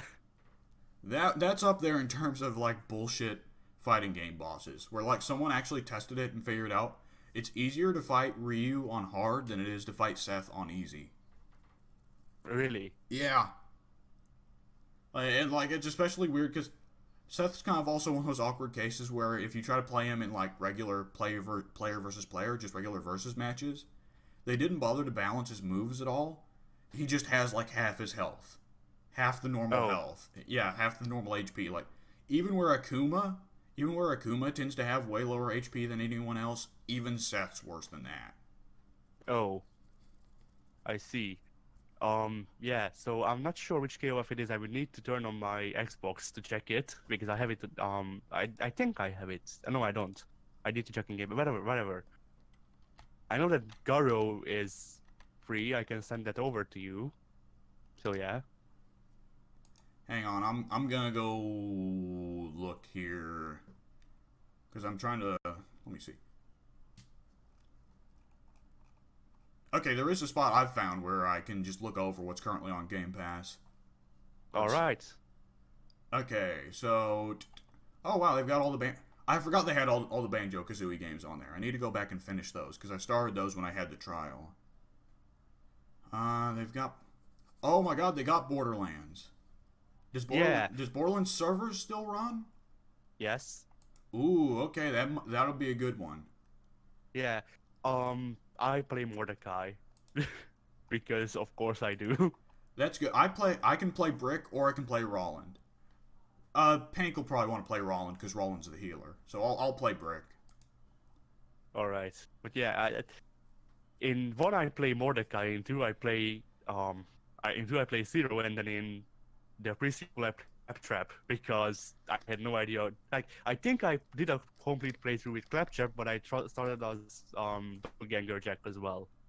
So Yeah, two's kind of an awkward spot because what I liked Roland for was the healing, and the healing in two I think got put on the magic chick. What's her face? Lilith. Or Yes. not Lilith. Is it Lilith? No, Lilith was the one in the first game because she was supposed to be the big seductress and everything. Yeah, so what's her face, who was basically just Lilith Yeah. from the second game. Yeah, that. So I really didn't like her character, so I didn't want to play her. But yeah, so I didn't want to play her because the healing got put with her. So I got left with like very confused between Krieg and Salvador because I liked Salvador's dual wielding and I liked Salvador being the tank. But at the same time, I love melee characters. Let me put it this way: I love when a game has separate melee and ranged characters in an odd situation like Borderlands, where it's a first-person shooter and you don't expect there to be melee characters. You know? Yeah. Let's see. With Borderlands, we should, well, just for me, because it will be convenient, we could probably, if we move on to the second and third games, buy the Ransom Collection on Xbox because it has all the DLC and it also has my save state locked behind itself. So Yeah, I can definitely look into picking it up. yeah, because when the freaking Ransom Collection was free for a weekend, it automatically detected my save state that I used on the second game, and it put it into the second game in that version. This means that I can't actually play that save in my version, in the 360 version, for whatever reason. So now I actually have to buy the Handsome Collection if I want to have that save back. Dude, they have Gears of War 2 on Game Pass. We can play Horde mode. I don't like Gears of War. Fuck you, Gears of War is great. I played through two actually. That was the one. Like I have all of the Gears of War games thanks to Brian and his generosity of buying me games. Yeah. Oh, there is Monaco. Yeah. Monaco was the game I was thinking of earlier for the heisting game where you play as the different colored heisters with different abilities. Monaco, yeah. What's yours is mine. That's one. Yeah, okay, they have KOF 98. Which, yeah, like I said, I've preferred 2002, but 98 is good too. Isn't 2002 also an option? I don't remember. I'm looking. Let's see. Could you send me the link so I can check over to see what else I could tell you about that we could play together? Oh yeah, I'm looking through myself and I'm trying to find like good multiplayer games. They've got the original Soul Calibur, which I've never played. They've got Spelunky. That's Soul Calibur 2. That's not the original one. No, they have both. They're right next to each other. They have the original. What? Yeah, they have Soul Calibur 1 and Soul Calibur 2. Since when? I don't know. I haven't been keeping track. I have never seen Soul Calibur 1 in it. Like, I think I would have noticed because that's like one of the first. Well, that was my first PS1 game, I think. Huh. Yeah. Yeah, there's this whole thing where when I was young, I mixed up Song Mina and Chun-Li, so I called Chun-Li Song Mina. and my family still calls Chun-Li Song Mina. Ah. So my family would call them Chinese video game lady. Okay. Oh, they got Street Fighter 4. Okay, even though I don't like Street Fighter 4, we gotta play Street Fighter 4 at some point. just so All we can right. just so we can get my Dudley versus your Akuma. You know? My Akuma is not really well noteworthy in Street Fighter 4. Neither is my Dudley. Let's have the battle of the shits. All right. Oh, Um, they got we have Dead Island. That has four-person multiplayer. Tekken Tag Tournament 2. Yo, the best Tekken. I mean, it does have Lily's Butler. Yes, it does. And it cracks me up because he just plays the exact same way Lily does. I love it. Yeah. All right. Terraria. Oh my god, Terraria takes me back. Terraria would be a fun one for the three of us to play. If only because I've got so much experience with it. Neo Geo Battle Coliseum, even though I've never bothered to care about that series, it could still be fun. Of course, there's Overcooked. Soul Calibur is a thing. Yeah, Shit. yeah, they've got the Okay. Never mind. That's just an American thing. That sucks. Oh, there's different selections in America and Hungary? Apparently, because Soul Calibur 1 is not a thing in the Hungarian Game Pass, but I will switch my Xbox to freaking America just so I can get Soul Calibur 1. Yeah, I don't blame you. Let's see. There is also there's Resident Evil Revelations. That has multiplayer as well. Yes, it does. And that one could be a fun one because I've already played it. But one of the co-op roles is designated to a character that can't actually fight and can only spot enemies. So you can get shit on as the shooter while I just run around in circles. There's Resident Evil 6, which we could play co-op if we wanted to play a game that's all about us shitting on the game. There's Saints Row 4 that you and Pink can play together. I'd pass. Yeah. Stateside we have Samurai Showdown 2, but I don't see Samurai Showdown 5. No, Samurai Showdown 5 has not been released for Xbox yet. Oh, okay. Neo Geo are going back and re-releasing all of the Samurai Showdown games though, and they're at 4. So I would assume that in the next coming months, because they have only taken like a couple of months between releasing these games, in the next coming months we will get either 5 or 5 special, and I'm really hoping that we're getting 5 special, so I can play 5 special like legally. I would hope they'd release the latest version of the game. Yeah. Man, there are a lot of these games that we're gonna have so much fun with. Yeah, I thought about buying myself a PS Vita, because listen to this. Samurai Showdown 5 Special is on PS Vita and PS4. It's like not even $10, and there's crossplay. Ooh, interesting. So I thought about buying a PS Vita just for Samurai Showdown 5 Special because if you bought a PS Vita, I'd recommend you to also pick up. They've got, I think, the entirety of the first 4 Persona games are on PSP and PS Vita, and I'd recommend you pick up all of those because those are a lot of fun. Yeah, I also wanted to buy The Last Blade. I'm not sure if it's 1 or 2 actually, because yeah, whatever. That has crossplay and cross-buy as well. And then I also wanted to buy Borderlands 2 because that has crossplay and cross-buy as well. Damn. Yeah. So, you know, there's like 3 games that I could actually play with you on PlayStation. Speaking of fighting games, by the way, I love fighting games. You will hate me. There's this Arc Sys game that you probably never heard of that I really want to play, but it's a PS2 exclusive and a Japan exclusive as well. Melty Blood? What? Melty Blood? No. Guilty Gear, Blaze Blue, and Melty Blood are the Arc Sys fighters I know of. Okay, listen to this. Arc Sys made a game commissioned by Capcom that is called, listen to this, you will hate me in 3 seconds. JoJo's? Sengoku Basara Cross. Oh, that's strange. I've never heard of Sengoku, yeah? I thought I knew all the Arc Sys fighting games. I actually didn't. Yeah, Sengoku Basara Cross is an Arc Sys fighting game that is, well, judging by the actual characters that got ripped out of it, and having played them in Mugen, it's pretty freaking good. And I really want to buy it, and it's actually not that expensive to import from Japan. the thing is that it's a PlayStation 2 game, and I either need to buy a Japanese PlayStation 2, or have my PlayStation 2 chipped, or buy a BIOS card and then make it into an ISO file, and then put it on my PS2 so I can play it. Okay, that sounds like a whole mess onto itself. Damn. Yeah.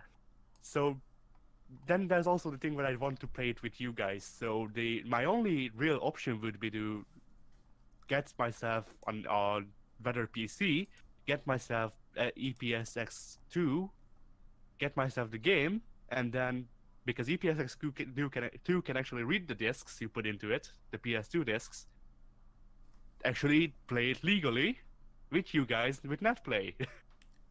Interesting. Well, kind of legally, yeah. I don't know. I Or- think with Game Pass, we're going to have content for the channel for a good while. I mean, Borderlands alone is like a fucking 100-hour RPG, isn't it? Yeah, I got all the way to the um the part of the story where the cities lift off and there's this gigantic crater. That was in Borderlands 2. Yeah, in Borderlands 2, I mean. Okay, yeah, because I've played Borderlands 1 and I've played Borderlands 2. Both of those I've gotten to like level 20, and both of those games, it felt like I have not even really started the game yet. I've pretty Oh. much just started. Yeah, the only Borderlands game that I finished so far is the third one, the pre-sequel. And I mean, I liked playing as Claptrap. I liked how his thing was just copying everybody else. He was basically just Mokujin with guns. Oh, that's interesting for a shooter design. That's very interesting. Huh. Yeah, his special is ripping off somebody else's special. I guess that's fitting for Claptrap because he's just a useless piece of shit. I fucking Yeah. hate Claptrap. Who doesn't? Mm-hmm. And for me, for my part, like, have you played Tales from the Borderlands? Yeah, That's one of Telltale's best, isn't it? yeah, That's really fucking good. It lends this odd effect where Borderlands, because I've never been able to get together a good co-op crew, I've never really been able to play through the games, but I really like the story of the Borderlands games. I'm kind of different. I'm kind of the other side of that. Like, I was fine with playing alone because the gameplay was good, but then, well, I like the characters. Well, the most of the characters. I like what I've seen of the story, kind of, but the humor ruins everything for me. Because I hate I like some of the humor. I hate Claptrap's humor. Tales from the Borderland definitely had the best humor though. yeah, Some of it, there are still some characters in the regular games that I think are hilarious though. I fucking love Dr. Zed. Or Dr. my Ned. favorite is Is it Dr. Zed or is it dead. Dr. He's dead. Okay, because I know there was the one that was his like evil equivalent that made zombies or something in the first I think game. that was Ned. Yeah, right. Dr. Ned Zombie Island. What the fuck was going on in Borderlands 1? Anyway, I just found the game that we will play the most because all of us just love the subject matter. Oh no. Pro Evolution Soccer 2018. The three biggest sports fans on the planet. Yeah, I hate soccer just because I need to live in it, and then you guys just don't even follow it. You live in Europe, the heartland of soccer. I mean, if I could just get up and leave, I would. Yeah, I get you.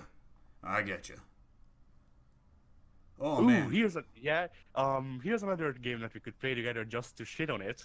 Speaking of Resident Evil 6, Sacred Citadel.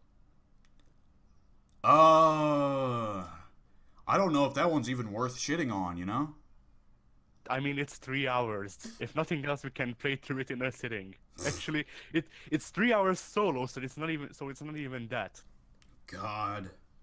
I don't even. Yeah. By the way, the American Game Pass also has Final Fight. I mean, Yes, it does. I saw that. I wasn't sure if we'd individually play it because it feels weird trying to go back and play Final Fight or No, did it say Final Fight or Fatal Fury? Final Fight.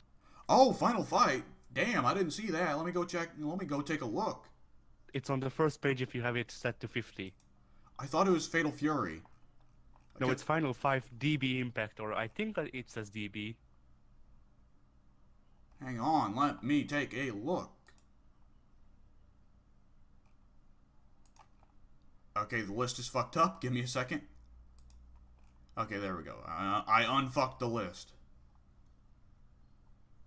But yeah, the Fatal Fury, I would be like, I wouldn't really want to get too much time into Fatal Fury because it's like, why not just play KOF then? Yeah. But Final Fight, yeah, Final Fight could be a load of fun because that's actually a 3-player one, right? Since I'm not sure because it doesn't have a Hungarian page, so it doesn't let me check the American one. I'm looking, there is Double Dragon, I should note, as well. Yeah, Double Dragon is available in Hungary as well, but if I switch my Xbox to American for like the 5 seconds it takes for me to start downloading all of these, then I might as well just get this as well. And hope that it works, I mean. Yeah. Mega Man 9 is available separately out Yeah. of the freaking Mega Man collection. Yeah, Mega Man 9 and Mega Man 10 were made after the Mega Man collection is a collection of all the classic Mega Man games that were made in like the 80s and 90s. Mega Man 9 and Mega Man 10 were made about 10 years ago. Oh, the only Mega Man games that I liked, well, the only Mega Man games that I could sort of play through were the Zero games, because it has melee. Oh, okay. Okay, I found Final Fight. Oh, shit. Hang on. Double Impact, huh? Well, there's definitely at least 2-player here, because I'm looking at the screen, and there's a person playing as Cody, and there's a person playing as Hagar. Huh. Okay, so... Oh, it includes Magic Sword. That's fucking weird. What's that? Magic Sword is another beat 'em up that's a completely unrelated beat 'em up that's more fantasy. Oh, Okay, so it's definitely got both local and online co-op. I can't find if it's 2-player or not, but it looks like at the top of the screen there's only space for 2 players. So it might be a situation where it's just you and me, where you play Guy and I play Hagar. alright. I mean, I have Streets of Rage to play with Pink, so... Yeah, absolutely, because I don't have any interest in Streets of Rage, and I don't imagine Pink's got too much interest in Final Fight. Yeah. I mean, most of the fun, Yeah. fun of Final Fight is the fact that it's tied into the Street Fighter universe. At least to me, that's what I think Yeah. is neat about it. There's also this thing called Blood Bowl. It's on an American football game. It's Warhammer with football. Warhammer Okay, is it Yeah. Blood Bowl 1 or Blood Bowl 2? 2. Okay, Blood Bowl 2 is supposed to be pretty good. Blood Bowl 1 is dog shit. I picked it up for Xbox 360 way back in the day, but I've heard Blood Bowl 2 is supposed to be great. So yeah, we could play that together. There's also Lego Batman. Ha! Doesn't even have online co-op, I bet you. Does it not? No, the Lego game, I think one of the... I'm not sure if the Lego games still don't have it, but they definitely didn't have it back in the Lego Batman days. Well then. I Didn't know that. I haven't played a Lego game in 5 years. I think the first Marvel Lego was the last one I played. The last Lego game I played was Star Wars 2. Yeah, that's the one that most people consider to be the best. So it's understandable that you stopped there. No, I mean that's just the one game that I've played. I have never played a Lego game before it or after. Okay, yeah, that you picked the best one apparently. I'd say I personally would have said 3 was better, but why are we talking about Lego games? Not sure. They're expensive and feature Spider-Man 2099 on the cover. They're not very expensive. In the stateside, the Lego games are among the cheapest AAA games. Over here, they cost just as much as any other game. Okay, $70. that's crazy. That is fucking nuts. But we are sitting at an hour and 45 minutes on the podcast, so we should probably go ahead and move on to the final couple topics. I wanted to mention that Warhammer 2 is getting an update at the end of this month. They're introducing the Norska, even though the Norska was actually introduced a year ago. But they're basically just being re-added to the game because they are super fucking buggy. Maybe I'll talk about that later this month, but whenever the time is appropriate. But for now, we should probably just go ahead and move on to the proper final topic, what we've been doing this past week. I will go ahead and say, this past week, I've been doing nothing but finals. Nothing but finals. Just finals. So, I've got nothing to talk about other than, oh boy, so I've been doing papers about the civil rights movement's relations with the FBI and the Armenian genocide. It's fucking depressing. Okay, yeah, Addy, you wanted to talk about something or something? What? You cut out. Whatever, the audience heard it. The audience heard it just fine. Just go ahead and talk about what you've done in the past week. I had to shoot, edit, and write the English script to a 2-minute video about Miskolc, my city, in 50 years. I hate my city. No, but seriously, I do not like Hungary. Like, as a person who lives in Hungary, I do not like Hungary. I don't think I have a patriotic bone in my body. I'm roughly in the same boat. I mean, I like America. I like America better than most countries. I'm not naturally a patriotic person. It's just more of a logical thing for me. But still, I don't understand natural patriotism. It doesn't make any sense to me. Yeah. Anyway, so I did that. I recruited Pink to help me with it because, I kind of assumed that having an actual American person narrate a thing that is supposed to go into Britain and America and things like that, because that's the competition thing. Yeah. Let me mute my. You keep talking. I'm gonna mute my end because somebody's fucking car alarm is going off. All right. I didn't hear the alarm, but all right. So yeah, I kind of assumed that would do the job better than me stumbling over my words with my weird accent. So that I didn't actually mute your mic, by the way.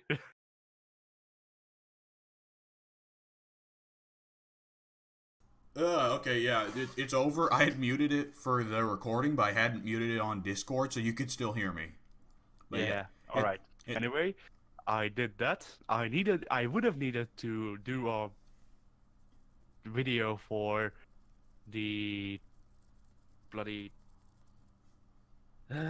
what's the word I'm looking for again? Bloody the graduation ceremony for one of the classes, but then they said that they will do it themselves, and it looked like dog shit, and I don't even care. So, yeah. Did you get to play any games? I thought you wanted to talk about a fighting game. Yeah. So, as for games, I played Samurai Showdown, as I've said. I played For Honor, which is free until tomorrow. Yay. Blah. I kind of want to pick it up just because, to me, it feels like a weirder, not a weirder, but, a slightly more realistic Smite with weird limitations. I don't know. I think part of the fun of Smite, though, is getting to play crazy gods with crazy powers. I just kind of like the teamwork aspect, though. The thing with For Honor is that it's a Ubisoft game, and as is with being a Ubisoft game, it has the same kind of people that would play Rainbow Six, which is to say that if you help somebody get a kill, they will bloody try and murder you. Yep. I'll also mention yeah? the big, definitely a big thing. For Honor is a game you have to buy. Smite is free. Yeah. I think we're definitely going to keep having Smite. I think is a long runner series. I can already tell. We haven't started recording it. I do want to start recording it soon, definitely. The first time we tried to record it kind of went badly just because most of us forgot we were recording halfway through the recording, And also because the recording software didn't actually start. It was just recording my voice, so. Oh, yeah, it fucked itself like it usually does. Yeah. But Smite is a game that I think once we really get into going, it can be a long runner series for the channel, Yeah. Because, I mean, right now, you and Pink are still kind of learning the ropes.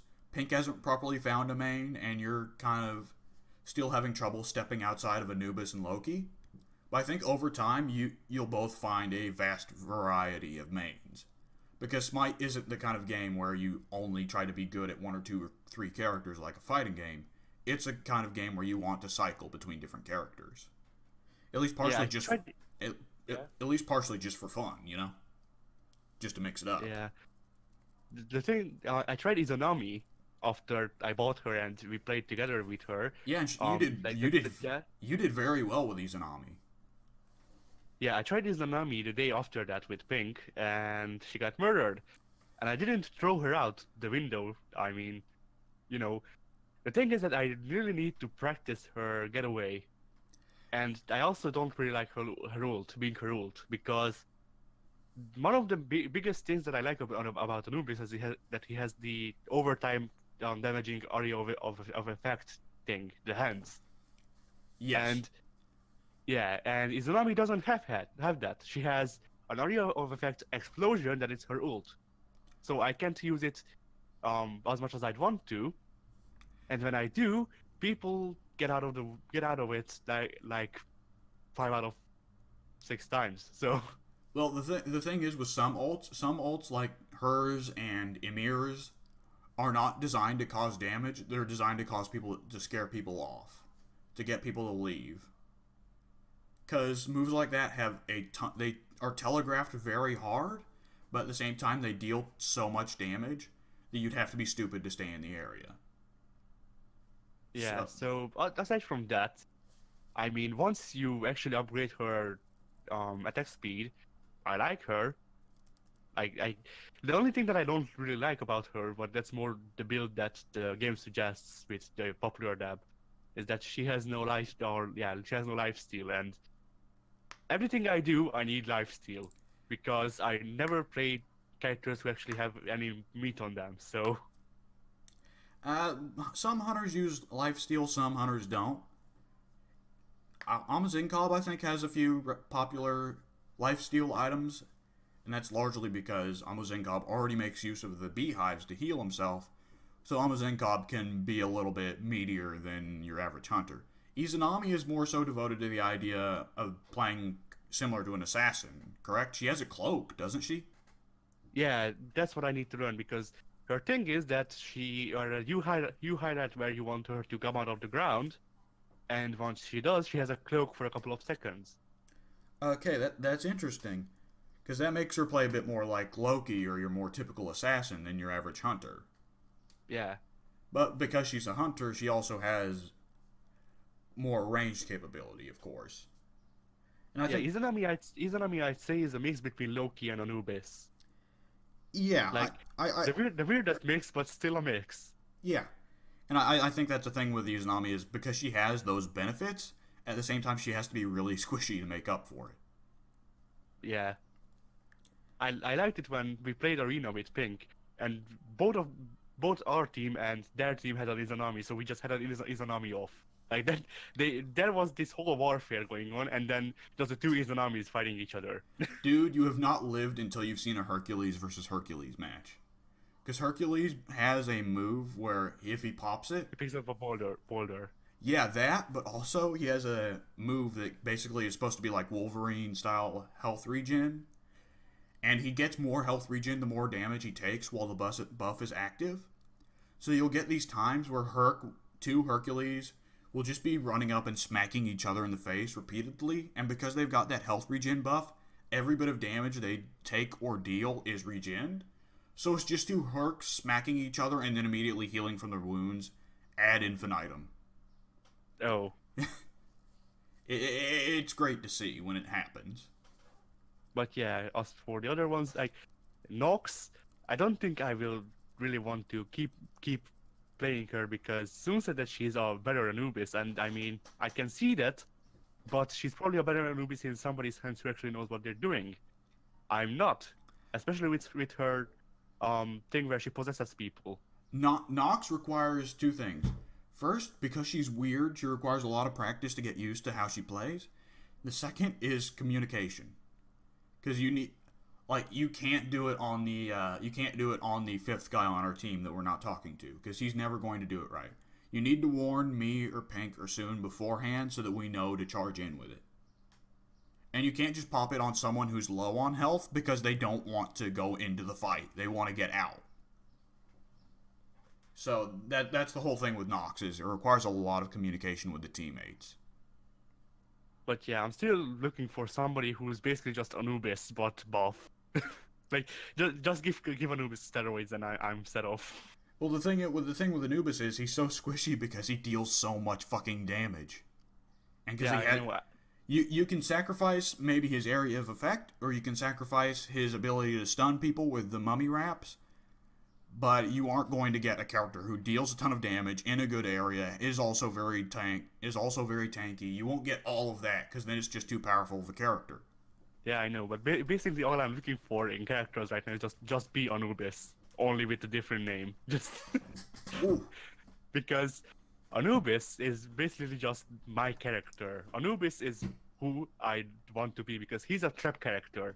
And I'm not sure what it is with me and trap characters, but Capcan, Anubis, both of them are just there to mess people's days up. They are there so you can think ahead, or even if you can't think ahead, just think where you would be the most useful without actually doing anything. Yeah. In terms of trap characters, I always think of Artemis because Artemis can lay down her vines, but that's probably not what you're thinking about. You cut out.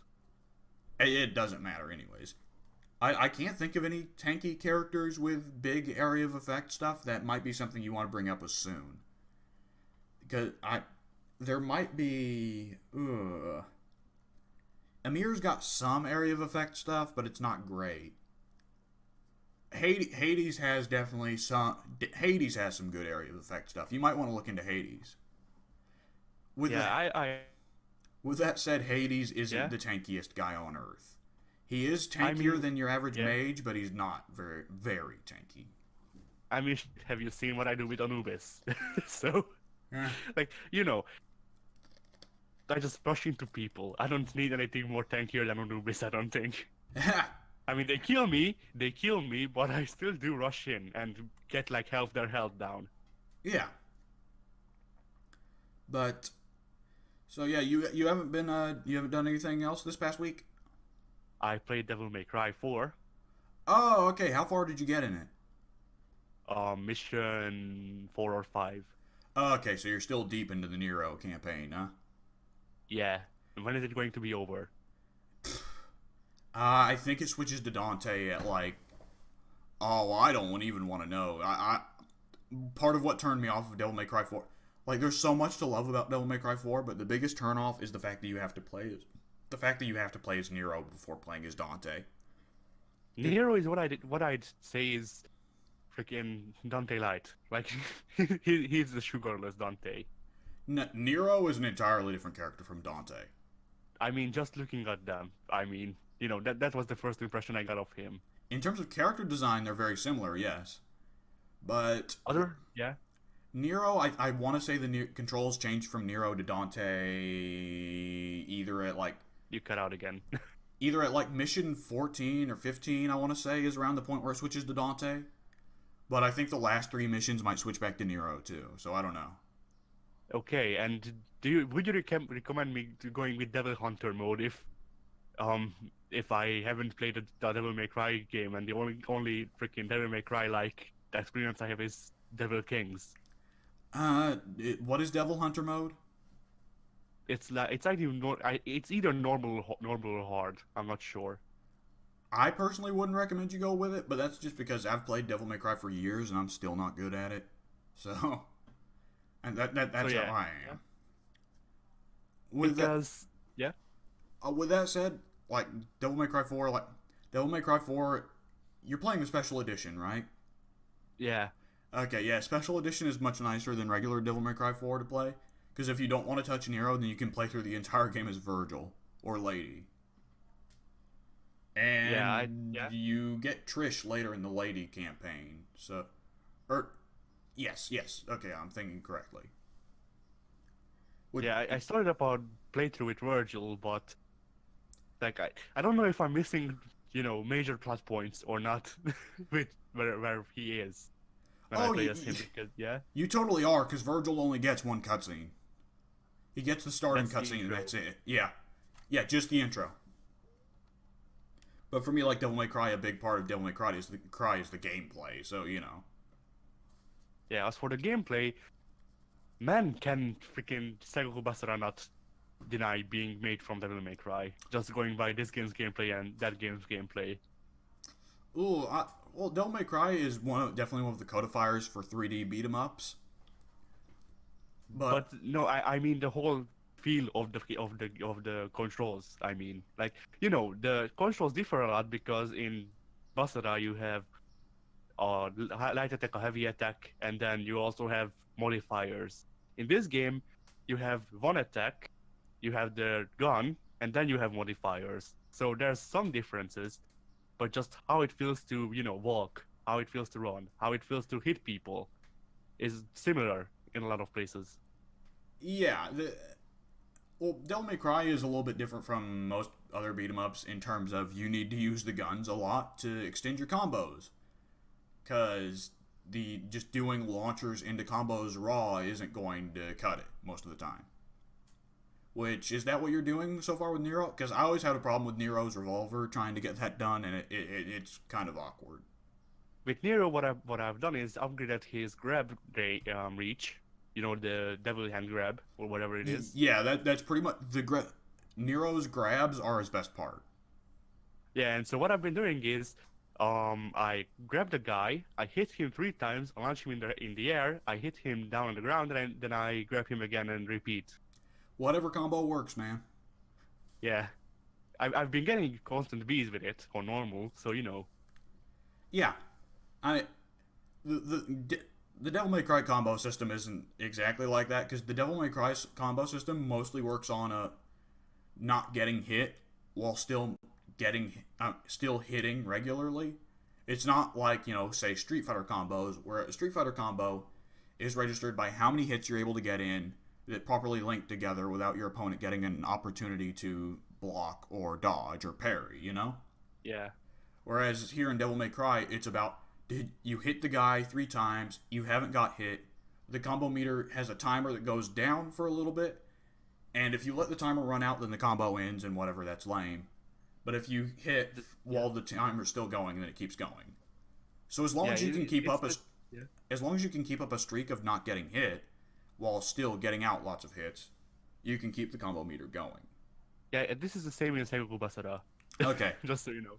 Uh, Yeah, Well, yeah. the other thing I should mention about Devil May Cry, I don't know if you've noticed it about its combo system, but the combo meter goes up way faster if you use more unique and varied and stylish combos. Yeah, I noticed. Oh, That and I think that yeah. taunts are a fucking lifesaver with the Devil May Cry combo system. Because Okay, yeah. taunts will cause the meter to instantly jump up a rank. You'll go from B to A or A to S or S to SS.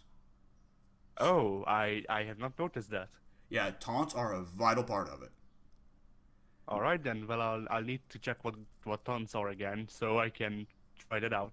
Ooh, I want to say it's on select. Well, it's on the The select equivalent button. of select. Yeah. Yeah. In the old Devil May Cry games, it used to be on left bumper, but I think it's on select now. I'm not exactly sure. You'll have to check the buttons. Yeah, I need to check.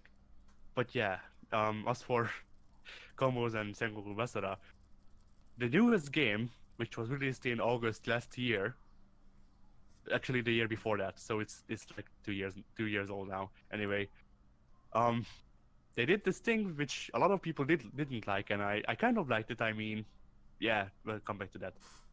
So the combo system is basically the same as in Devil May Cry. I'm not sure if doing unique hit or unique attacks really changes it because you only have so many unique attacks with each character. But otherwise, it's basically the same combo system as Devil May Cry. So only instead of just hits, you also no, is it just hits? Yeah, it is just hits. But yeah, over there I think it's double for 2,000 hits, triple for 3,000, quadruple for 4,000 and then busted off at 5,000 hits or something like that. Or maybe it was 100 in the first couple of games. I'm not sure. I need to buy the first two games again, but then the first game, it was heavily modified for the Western audiences, and so yeah, I once again the bio or the ISO thing, or buying it for like $100 on PS3, which I can also do, but I need a PS3 for that.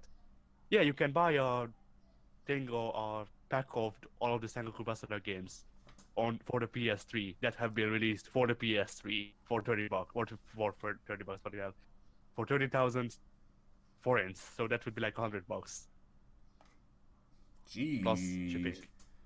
Okay. Yeah. Yeah, that's kind of, huh. Yeah, the way they messed this combo system up is what my point is. In Yukimura Den, the newest game, which is a spin-off technically, but there hasn't been a newer game since then, so it is whatever.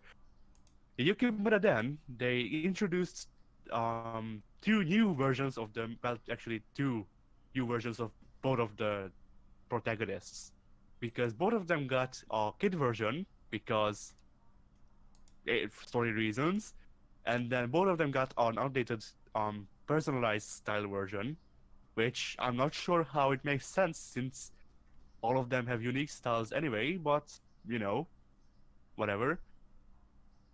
And the thing is that with these new versions, both of the protagonists can just do endless vacuuming attacks that never stop, and you can link them together. Like with the actual protagonist, Sanada Yukimura, you can't do it as much while he's the protagonist of this game. But his co-protagonist, Date Masamune, you can just link it. Like, you can just do this spinning attack and then go into doing a tornado, back to doing the spinning attack from the top of the tornado. And then just repeat this until everybody's dead. Oh, so there's an infinite combo. Yeah, and I've gotten to like, I think it was like 30 or 50,000 hits. Like per combo. Like this in that game. That is stupid. It is, but it's so fun. Like, even, yeah, it's a stupid Japanese game with freaking boob ninjas, because, yeah, I dislike that character so much. Anyway, but yeah, like, even if just for the gameplay, and for the similarities to Devil May Cry, that what are left in Yukimura Den, what few things are left. Anyway, yeah, I think you should look into it, just because it's a stupid fun game. Like, no, I won't. yeah. I have limited enough time to like, I'm excited for this summer because I'll have free time again to play a ton of video games, and I really want to I want to get good at KOF. I want to get good at Street Fighter. I want to fucking try, so many games. I want to get in a playthrough of Psychonauts. I want to play all those games with you guys. I do not want to invest some of that precious time into Sengoku Basara. Yeah, but yeah, Sengoku Basara is basically the console seller for me, because even though it's a Japanese exclusive game and I need to learn Japanese to know actually what the shit is going on, like, I kind of know what's going on because there was the anime of the first 3 games, so, But then there's also 4 Yukage or whatever, and then Yukimura Den. The only reason I know Yukimura Den's story is because it's based on the actual Warlord's life, so I just needed to look up the Warlord's life to know most of the things that happen in the game. This is all going over my head, man. I'm pretty much hearing monotone here. That's just the tone in which I speak. Kind of. Yeah. But, yeah, we're sitting at a little bit over 2 hours. So I think now would be a good time to wrap it up. And yeah. I'm glad to say this is probably the first podcast in a long while that we haven't needed to edit out something stupid that I've said. So, hey, that's an achievement for me. We only needed 2 hours of Sengoku Basara talk from me to put it out to 2 hours. Yep, alright. Alright, anyway, I'm gonna go ahead and sign off. I might go downstairs and start the download on Sea of Thieves or something, and maybe we can play that this weekend if I get free time. Anyways, I'll see you later, Addy, and see you later, audience. Bye. Bye.